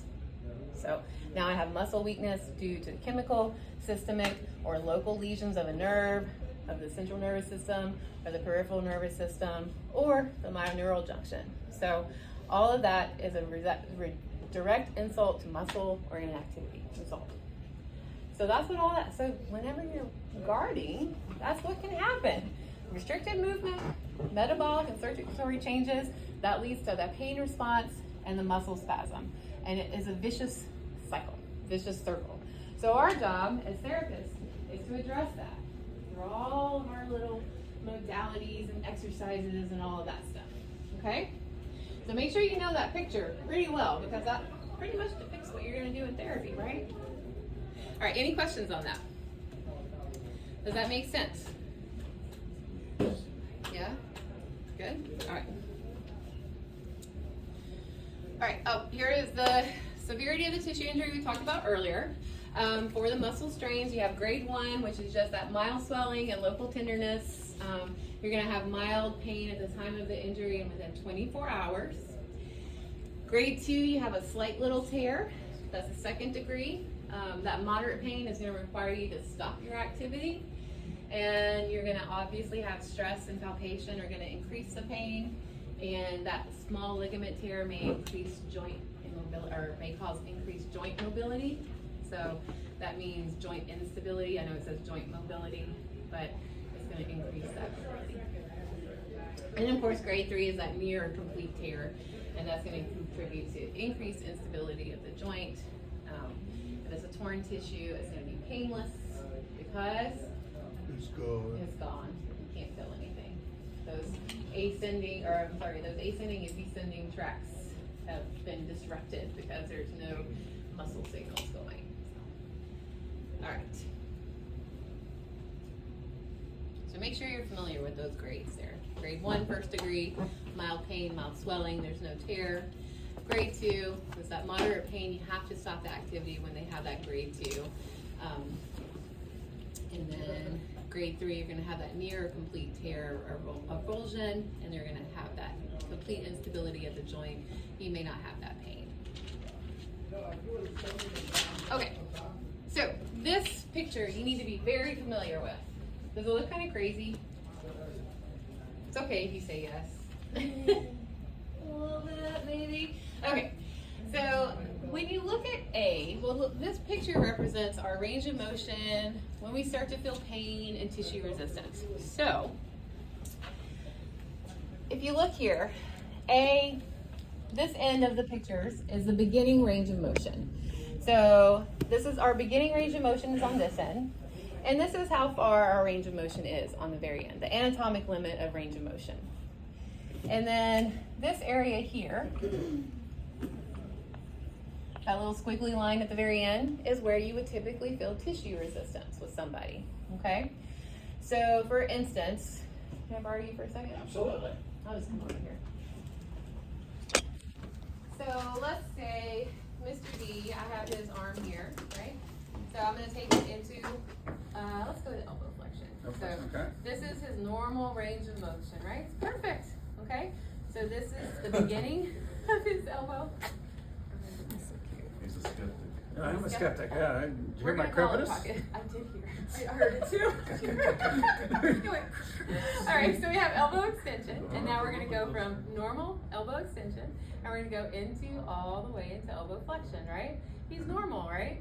Full range of motion, and then I start to feel a little bit of tissue resistance at the end. Ooh, and I hear some crepitus in the Yep, elbow, right? absolutely. So from A on the thing, all the way to the squiggly line. I'm sorry, not the A, from the beginning of the line, all the way to the end of the squiggly line. So beginning range, okay. all the way to the anatomic length. Does that make sense?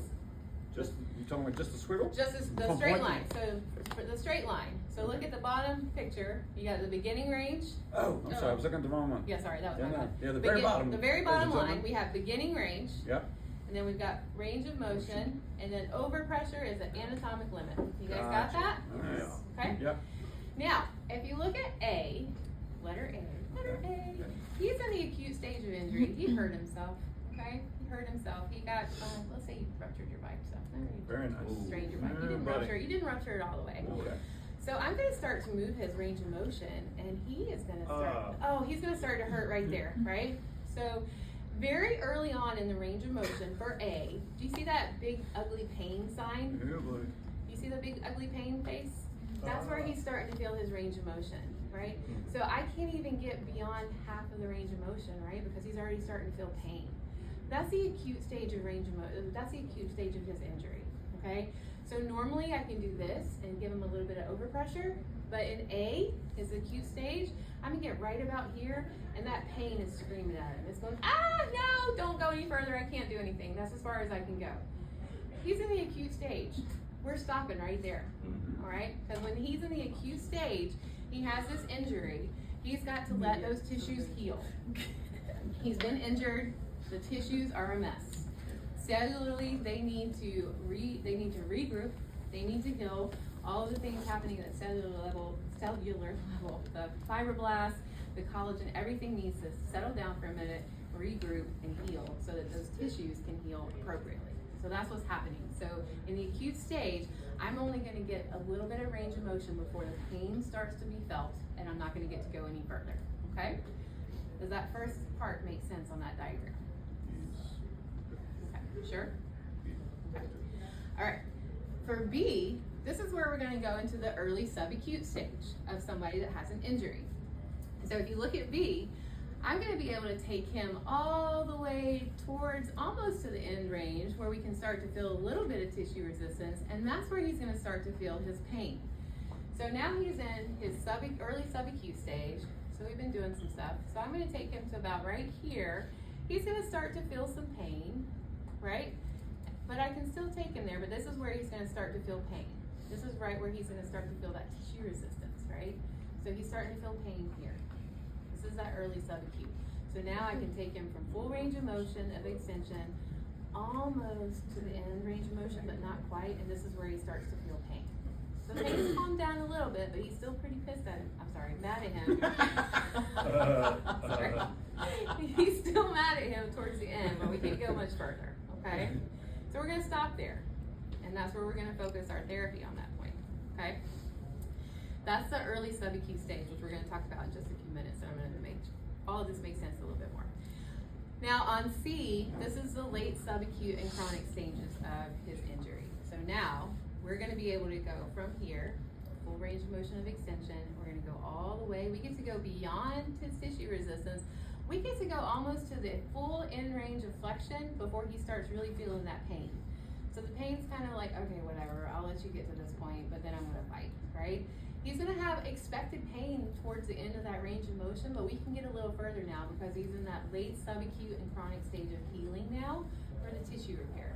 So at this point, his collagen fibers, all the fibroblasts, all of those things are aligning now. they're stronger, and now we've got him in that tissue repair, that stage where he can be stretched fuller to the fullest length that he can now, and he's got more range of motion, but he's got pain at the end, but it's okay at this point. It's okay to move him into that point, okay? Does that make sense? It's okay if it doesn't. It can be confusing. It's gonna hopefully make sense a little bit more as we go through, okay? Any questions? So it would be like early, Mhm. it would be like May. Yep. See. Yep.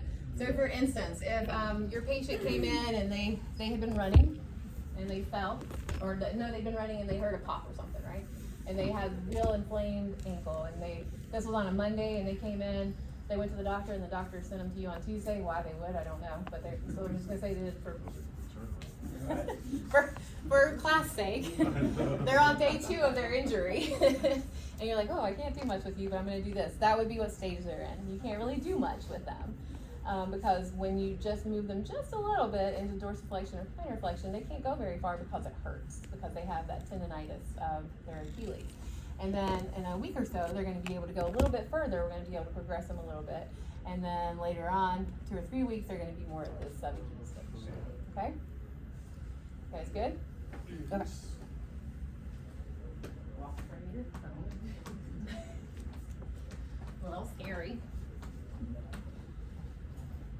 But if you think about it, it makes sense. If you're in an early stage of an injury, you're not going to want to move, right? You're not going to move. You're going to guard, you're not going to move. As the pain goes away, you're going to move a little further. As you get better and you're more controlled and healed, you're going to move a little bit further, right? Okay. Okay, so what we're going to do is we're going to start here at stage 1. I know you guys have talked about with this Dr. Miller. The stages of inflammation and repair, make sure you refer to table 10.1 and box 10.1 of your book.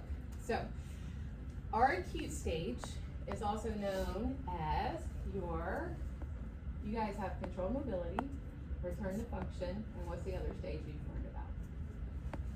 Have y'all learned about maximum protection? Oh, y'all haven't learned about that yet? I thought y'all had mentioned it. Oh, that's my job today. Okay. My bad. All right, so maximum protection phase, okay? So in your maximum protection phase, that's what you're going to learn. That's the term you need to correlate this chart with. So I thought y'all had talked about that a little bit. Okay, so in your maximum protection phase, this is where you're going to see somebody, and this is typically is going to last from 4 to 6 days. So if somebody's had an injury, it's going to last up to 6 to 7 days, 4 to 6 days. This is where you're going to see signs of inflammation for a patient. So this is where you guys, I do know you guys know this much. What are signs of inflammation? Redness, warmth, loss of range of motion, loss of function, and pain at rest. That's a little. What'd you say? Loss of range of motion and what? Pain at rest. Good. Yes. You're going to see pain at rest, loss of range of motion, obviously loss of strength too, redness, warmth, all of those things. This is where, I'm sorry, I didn't. All of those things. So these are signs of inflammation for that acute stage. So when you test their range of motion, these markers do not work very well. When you test their range of motion, what do you think is going to happen when you test their range of motion based on this picture? I heard one word. What did you say? I said it was Yep, early pain. And what did you say?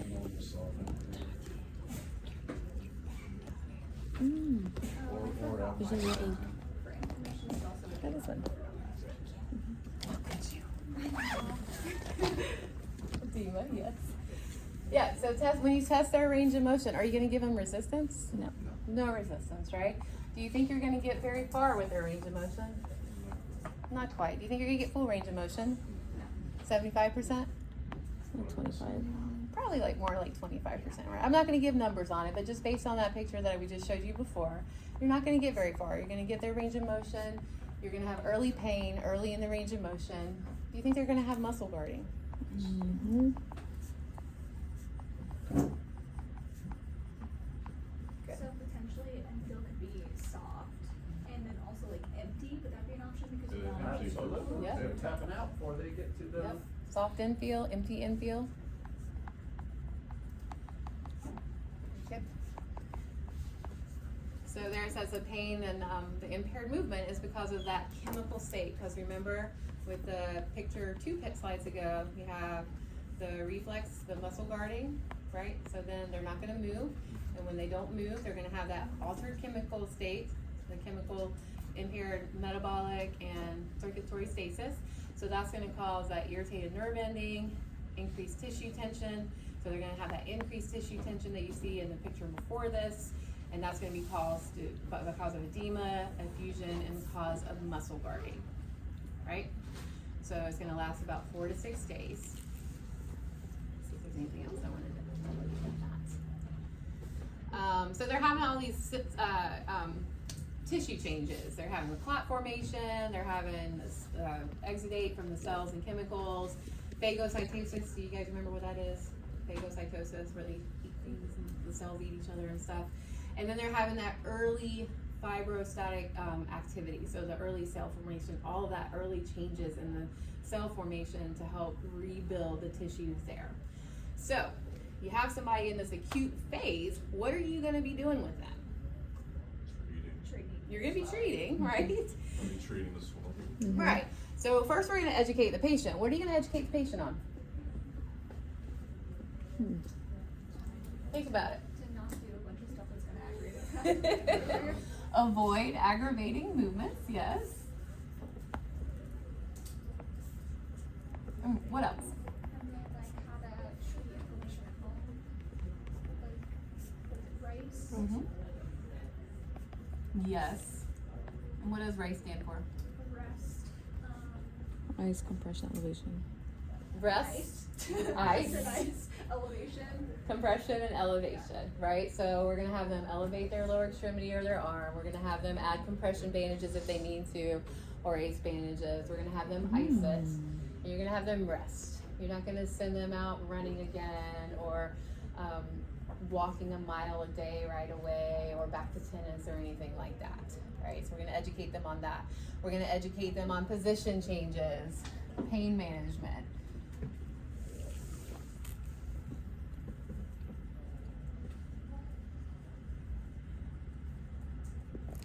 Maybe a simple home exercise program that includes anti-embolic exercises.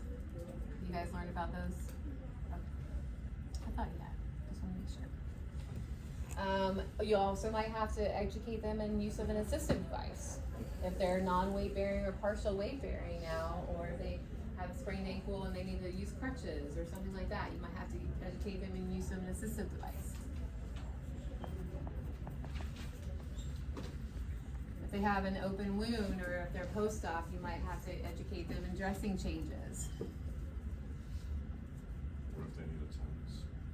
If they need a what? They need a TENS at home in order to sleep. TENS units, yep.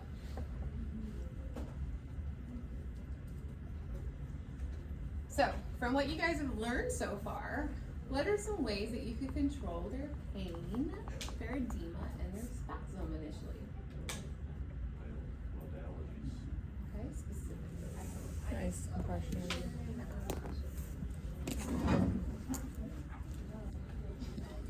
Do you remember the parameters for ESTEM? Some of them. Okay, it's okay if you don't. I don't usually do ESTEM, so I'm not gonna quiz you on this. What else could you do for edema? Compression? Yep. And that is one. Cryotherapy? Cryotherapy? Yep, we got ice there. Oh, I yeah. like retrograde massage. Yes, thank you. You're Make welcome. them feel good. Yeah, buddy. I like to do retrograde massage and effleurage. Just imagine maybe some bad. What about any mobilizations? Can you do any mobilizations? Can you guys do any mobilizations? I mean, technically you could do a grade 1. Yeah, You can do grade 1 or 2 joint mobilizations. Pain and joint nutrification. Neutral by the cartilage. Yeah. And you can do oscillations, long axis distractions. Gosh, I can't spell today.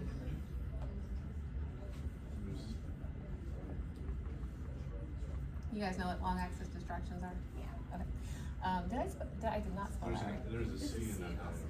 I know. You guys can you guys believe I was like spelling bee champ?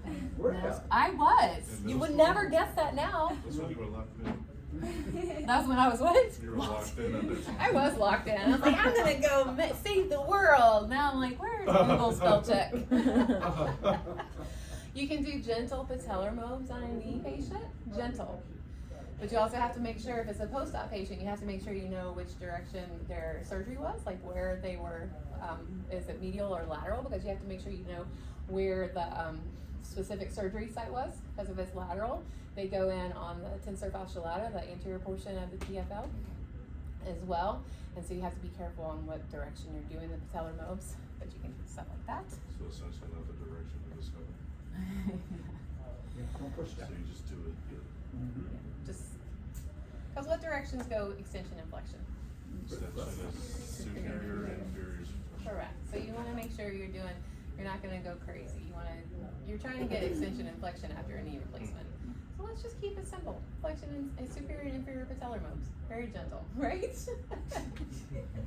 You can do dorsal ventral glides, right? Dorsal ventral glides of the tib fib, right? Have you guys done that before? Yes. Just be sure.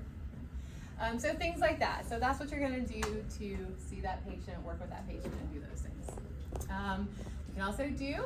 There are some doctors, one in particular, that have you do heat. They avoid ice. Follow the doctor's protocol. So Dr.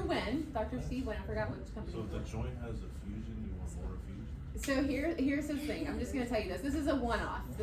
Dr. Wynn, he is a very well-known orthopedic surgeon. When I was a new graduate at Florida South, he was one of the orthopedic surgeons. I was terrified of him. Now I'm like, whatever. But I see a lot of his post-op knee patients. He has developed this lateral approach where they go in this way. He's got this whole patented knee replacement. One of his biggest things is he wants them on a treadmill, walking at certain speeds, post-op day one. And he wants them to use heat and not ice. He's very aggressive with his rehab compared to traditional knee replacements. So that's why you have to look at the protocols. He wants them to have heat because he feels like the ice limits their healing process. It slows down their healing process with the constriction, vasoconstriction, so he wants the heat instead. And he does not let them use ice at all. So Is it a different instrument? Is it a what? Is it a different instrument? So it's not as long as usual? No, it's the same. But he is no ice. Do not use ice. Do not use ice. 15 to 30 on that thing? They have really successful. Like I've done a lot of. I see a lot of patients that they've had their first knee done, and then 3 months later, I'm back doing them with their second knee. Dr. Steve Wynn, I think it's. I want to say. I That actually. one does well, yeah. Maybe I don't He's a know. famous. He's been around forever. Are they gonna be like harnessed on the treadmill? No. Or they're straight? No, straight on the treadmill. They have to start out at a certain speed and, because they'll typically do like 3 times a week in the home and then they'll go on to outpatient. Like he wants 120. Like if I see them in their home, he wants them at 120 by the time I leave with them. We don't always get there. Because it just depends, again, it's patient specific, because you have to develop a rapport with your patient. There was a time back in the day where they wanted you to crank on them right out of surgery, and now it's like, you don't want to do that with your knee patients or your post-surgery patients. You have to develop that therapeutic alliance, because if you go in there and you crank on them right away, they're going to hate you. Plus, there's a tissue healing phase. You can't just go in there and tear the tissue, because what happens, there's still those cellular changes are still happening, and you got to give that tissue a chance to heal. And so if you don't give it a chance to do what it's supposed to at the cellular level, then you're going to mess up the healing process. So that's not really what we do anymore. All right, so we're maintaining the soft tissue and joint integrity and mobility by doing all of these things that you just said. Reduce joint swelling if symptoms are present. So we're going to make sure that we're elevating it, compressing it. They do have to wear compression stockings a lot in this stage if they're after a joint surgery, or you can apply your little ACE bandage with the nice little figure 8 wrap, right?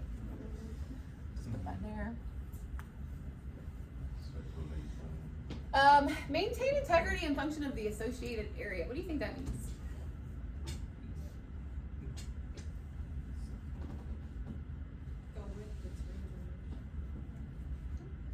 The associated area. So let's say I hurt my ankle. The associated area, you want to maintain the integrity and function. So do you want to ignore everything around it? Right? So do you want to walk around like this all the time? No. Right? So go ahead. Like be aware that they're going into the motion that is required for the joint and not have them to I forgot the legs. Go ahead. You could do the exercises. Yep, you can. Well, you can if they can tolerate. You can do some, but you also want to make sure, like, if you're also monitoring the areas around that area. So, if they can't do stuff at the ankle, what about the knee or the hip? Right? We still want to make sure that they can do things around. We don't want to say, oh well, you hurt your ankle, so we're just going to ignore everything about that leg. Can't do anything. Just going to ignore that leg until your ankle can work. We don't want to do that, right? Or we're just going to ignore that knee until everything else can work. So we're going to work on other areas. We're going to make sure that maybe they can do this. We can have them standing at the counter, right? So I'm still doing something around that area. I can still have them doing some exercises. So they're still doing something that's functional. And then, you know, integrity and function of the associated area. If their weight bearing is tolerated, we can still have them doing transfers, walking, and just making sure that they're monitoring their pain and those kind of things. Because you have to get up. If you don't have weight bearing restrictions, you can't just sit around and do nothing, right? If I sprain my ankle but I can still put weight on it, then I need to walk to the bathroom. I need to get in and out of the car. I still had to go to class after I sprained my ankle. So I still had to know how to use crutches and go up the hill to class. Did I? No, I was in college. I stayed in bed. But I needed to know how to do it. I sure knew how to get in my car. The important things. You gotta get to the cafeteria. But you have to make sure that you're teaching them how to do those things and making sure that is safe. So. And then of course, precautions, watch for increased pain and inflammation. Let's say you do some grade 1 or 2 joint mobilizations to help with pain on a Monday, and then on Wednesday, they've got increased redness and increased swelling, and their pain went from a 5 to a 7. What are you gonna do? We're gonna take it down a notch, right? We're gonna be like, oh, you know what? Maybe let's take that down a little bit today. We might have overdone it a little bit, so we're gonna drop it back a little bit today.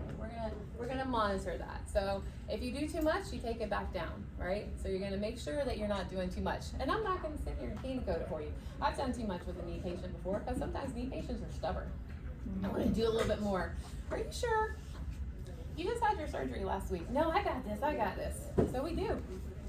And then I come back and they're like, I can't walk over the weekend. Now my knee is really swollen. I'm like, ooh, doesn't look very happy. So we're just gonna work on some mobilization, some stretching, and some soft tissue massage and some basic quad setting today, right? You take it back. It happens because you have patients that are like, I feel really good. Let's go a little bit further. And you do something, and even though it's a teeny tiny simple exercise that you don't think is gonna be that much, the body tells you differently, right? Your tissues tell you differently. And then you come back and you're like, okay, that was a little too much. Let's take it back a little bit, okay? So make sure you're monitoring and you're watching for those signs. If they have more pain, more swelling, more redness, those are signs of excessive stress.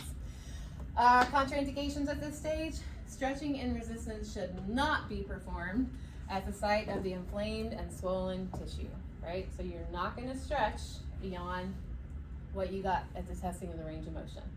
No resistance and no stretching beyond that area, because you're gonna tear the tissue more, you're gonna make it worse, and it's not gonna be a pretty sight, okay? So if it's a joint situation, can you still stretch the muscles of the That is a good, like a post-op joint? That is a good question. I knew that was gonna come up. So, as a PT, when I go in, I do have to get a baseline range of motion measurement. I do have to get as far as I can. So what I typically do is I do a little bit of these things first. I do the massage, I do the long axis distractions, I do joint mobilizations first. Get in good with the patient and make them feel good. And then I do warn them, I do have to get a range of motion measurement. And so I do get that range of motion, but I don't push it beyond what they can tolerate. I do have to push it a little bit to get that baseline, and I do get it, but I don't push it so far that it's risking damaging that tissue, if that makes sense. because people have done that before and it doesn't give you a good outcome. So I go as far as they will let me go into their range. I can typically tell, and you'll be able to too as you practice more, you can typically tell when they can go a little bit further and when they're just being ornery, pansies, you know. So I will take them as far as they will let me, and then I'll just indicate what it is. Yeah, but sometimes it's not that good, but then it makes me look better at the end because then I can get them all the way back at the end of that discharge. You start at 120 degrees. Yeah. You really don't have much room to play with. You start off near 35. Yeah. Next time I come in, I'm going to make an improvement. Yeah, like, oh, exactly. Now we got. You only got to 92 today? Great, we got lots to work at. And then I get them to 118. I'm like, score. Dr. Wynn loves me. Just like, But yeah, I do get that measurement, but it's a lot of the joint mobilization. So you're not going to do a lot of stretching in that first week, and then the second week we go a little bit more, and then a little bit more. So in terms of the associated area, do you do any stretching for the other joints, or do you just do exercises with the other joints to maintain strength? typically not, just because of time wise, because typically I only have like an hour with them, so it's a lot of this that first 3 visits, because that first 3 visits fall in that week. And then after that it's still a lot of this, because we still are trying to keep that scar mobile, and we still want to improve the range of motion after that knee surgery. So with a post-op patient, it's a little different, because you end up doing a lot of mobilization and manual therapy first in those first couple weeks. And then after the 4 weeks, they go on to outpatient, like true outpatient in the clinic, and that's where they move more into the late subacute and chronic stage, where they do a lot of the fine-tuning. So we do a lot of muscle setting, straight leg raise, a lot of just proprioceptive work and mobilization first. So just for that particular scenario, for like the post-op. Because you have to get that range of motion first with those particular patients, because if you don't get that range of motion early on, whatever, typically, they say like whatever they get by 6 months is what they're gonna get. So if you don't get it, they're gonna be in trouble if they don't get to 115 or so by 6 months, they're not gonna get further than that. So those first 4 weeks are crucial in getting as much mobility and working on that mobility of the scar as much as possible. So. All right, any questions on this one? Good? All right.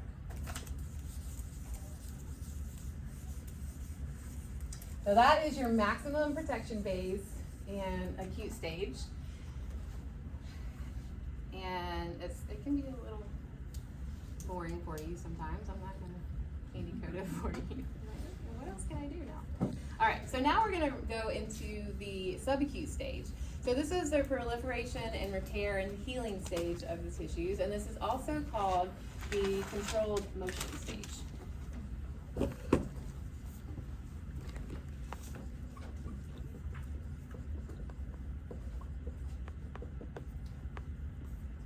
I said that right. Right, Mr. D? Controlled motion? Yeah. I didn't write it down this year. So again, box 10.2 and table 10.1 in your text.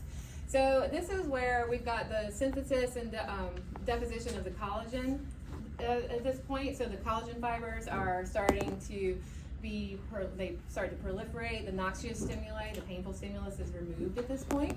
So now we're really making sure that everything is growing. The capillary beds are refilling, the collagen is starting to grow a little bit more, and we've got more of that fibroblastic activity that's coming in. The granulation tissue is starting to increase and the development increases. And then the scar shrinkage is starting to occur around day 5 or so. So this is a really important time in tissue and scar healing. So the signs of inflammation are decreased or they are absent. Typically it's more decreased. So the swelling should go down, the erythema should go down, the tenderness should go down, and all of those things. So the testing with the range of motion, based on the picture we saw earlier, for number B or letter B, or whatever you want to call it, what's going to happen when you test the range of motion? It's gonna be just like right outside of the tissue. Yep. Come here, Mr. D. We're gonna do. All right, so we got Mr. D here for this subacute stage. We're gonna go, oh, here we go, here we go, here we go. And that's where it's gonna start to hurt, right? He's gonna get a little bit further in the range of motion. We're gonna start to feel a little bit more tissue resistance, but we can go a little bit further. So this is important when especially when we're working on joint mobility after a knee surgery or something like that, or ACL tear or something like that. So you're right. So that range of motion is gonna occur when that newly developed tissue is stressed beyond its tolerance, or the tight tissue is stressed. So that pain is gonna occur greater in that range of motion, more towards the tissue resistance area. Those muscles may be weak and the function is going to be limited. It's going to be about 2 to 3 weeks after the onset of injury. So again, I know we left, but like for a knee replacement, that first week is going to be managing all of the acute symptoms, and those 2 to 3 weeks after, in that 4 week of quote unquote home therapy, we're really still working on all of these things. So for this particular area, make sure I'm not leaving anything out.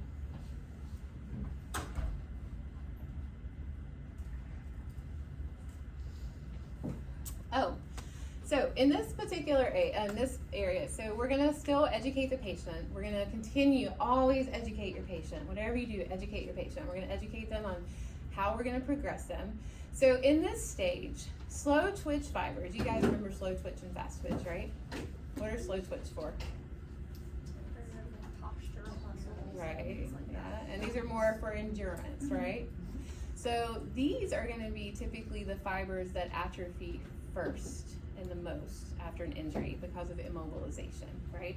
So they're typically, slow twitch fibers are typically the ones that atrophy the most and the quickest after an injury. So we're gonna work on enhancing those first. So what do you think our treatment goal is gonna be at this stage? Strength or endurance? Endurance, exactly. So endurance is going to be our goal here, and quality of movement. So we're going to educate the patient on proper exercises, positioning, all the things that we educated in the first round, we're going to educate again on this round, right? And we want to promote the healing of the injured tissue. So we're going to make sure that we're doing everything in a sequential manner and that we're giving them the right dosage. We're not going to give them resistance yet. We're going to do endurance-based exercises with low intensity, high repetition exercises, and as they progress through this stage, we can start to add low or light resistance. Oh my gosh, why is this not? I can't find my mouse. Just move on the screen. I can't get him on this screen. There it is. Brennan! Give me my arrow! Nope, that still didn't work.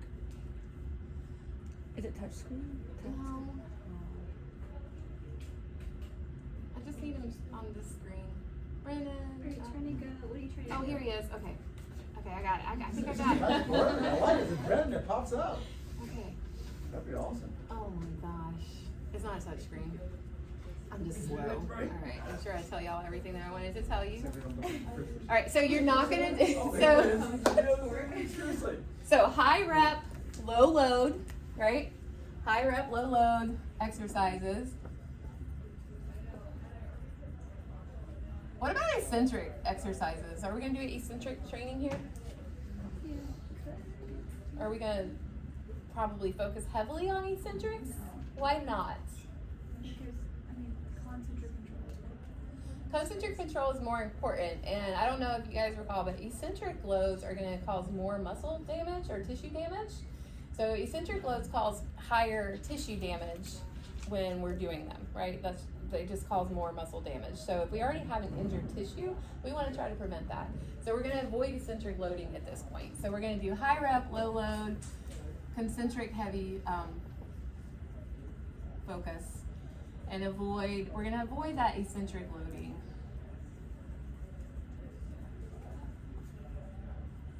For tissue safety.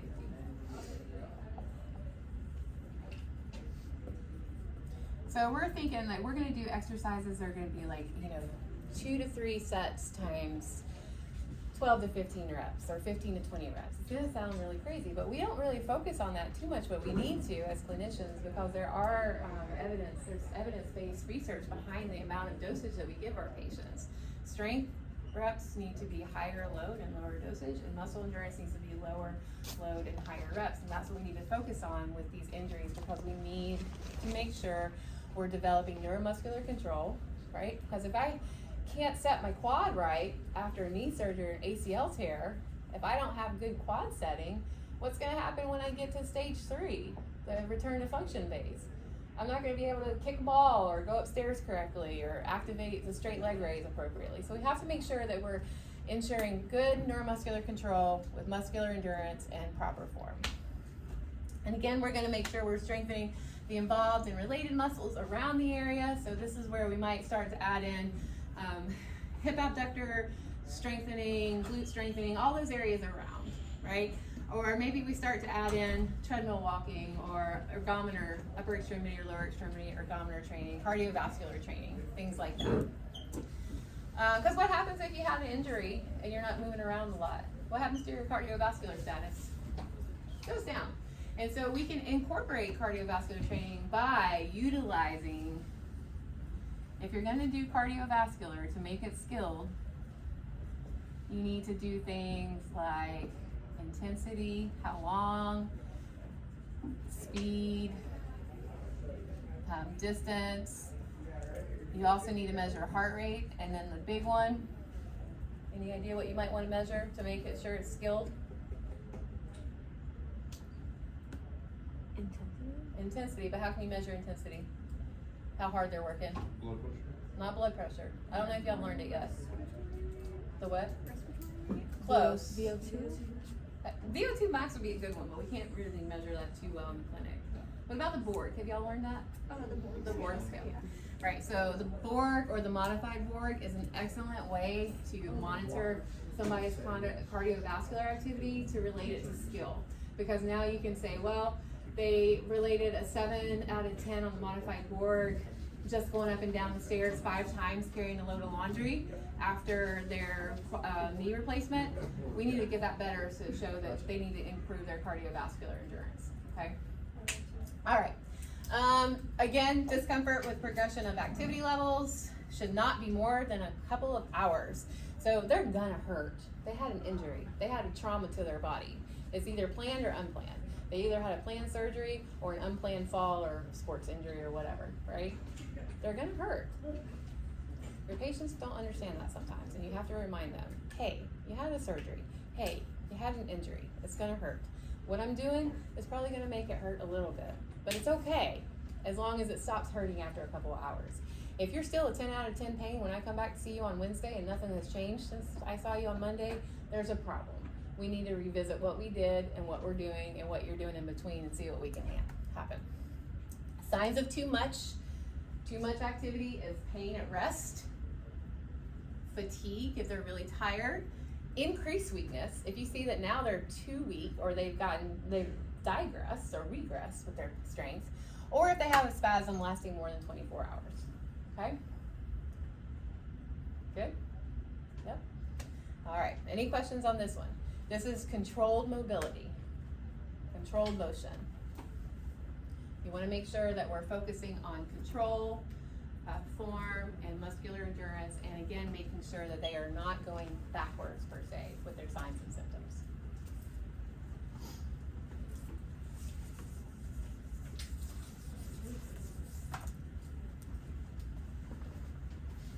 All right, and of course the last stage is everybody's favorite stage. The chronic stage, the maturation and remodeling phase. This is the return to function.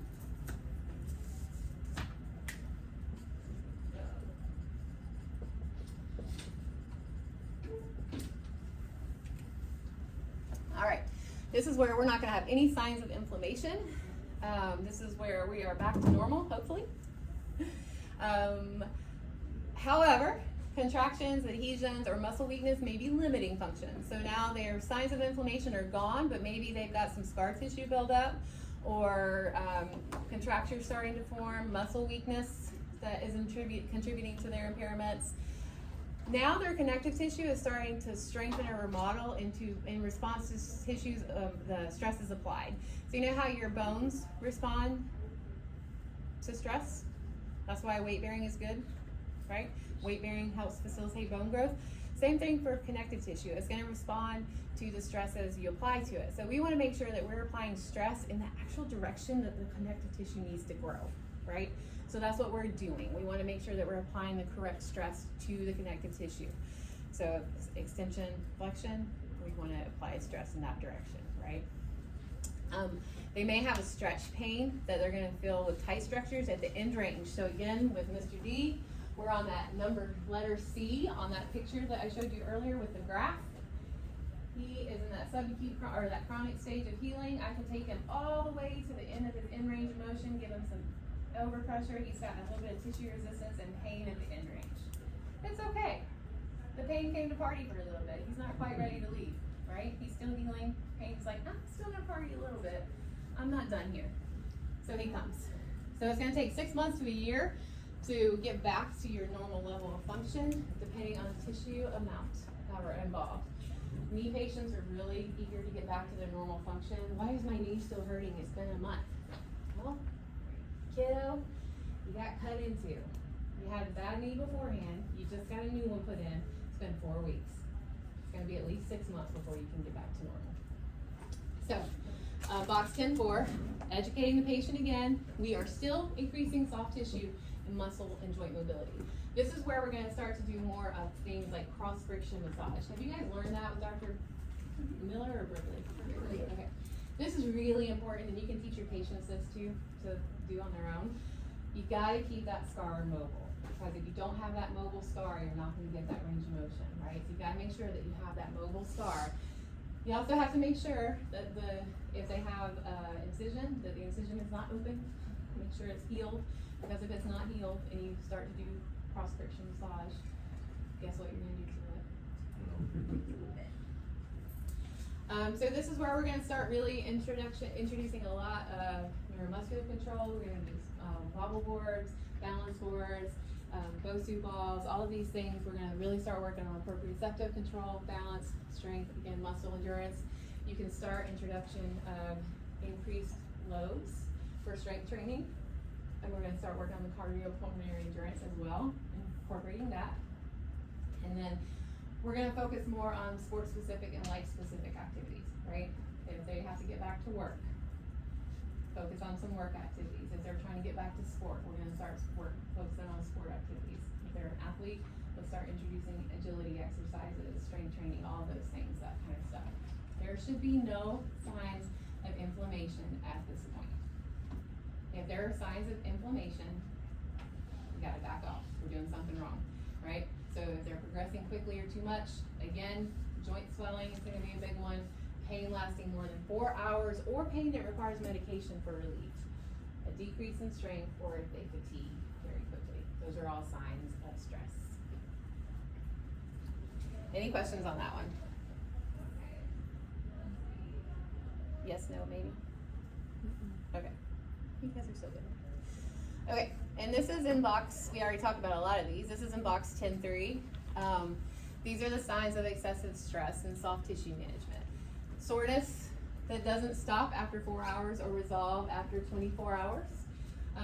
If you have exercise or activity pain that comes on earlier or increases over previous sessions. Increased feelings of stiffness or decreased range of motion over several exercise sessions. Swelling, redness, and warmth. Progressive weakness over several exercise sessions, or decreased functional usage. Make sure you're familiar with these and this chart. These are key concepts that you need to know for your test and in general.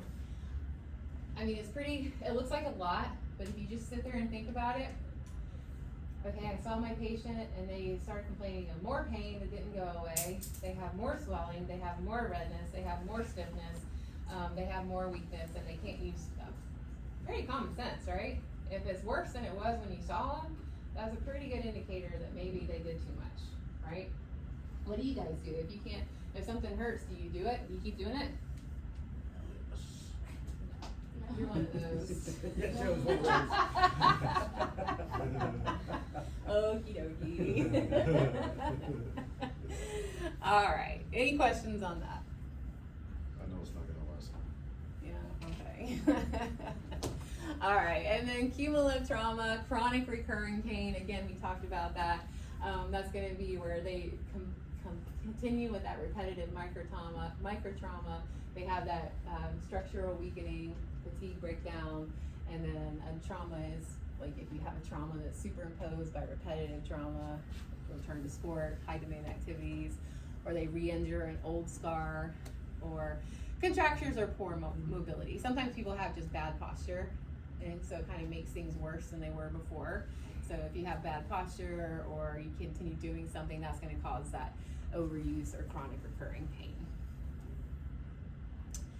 And then these are some contributing factors to chronic recurring pain.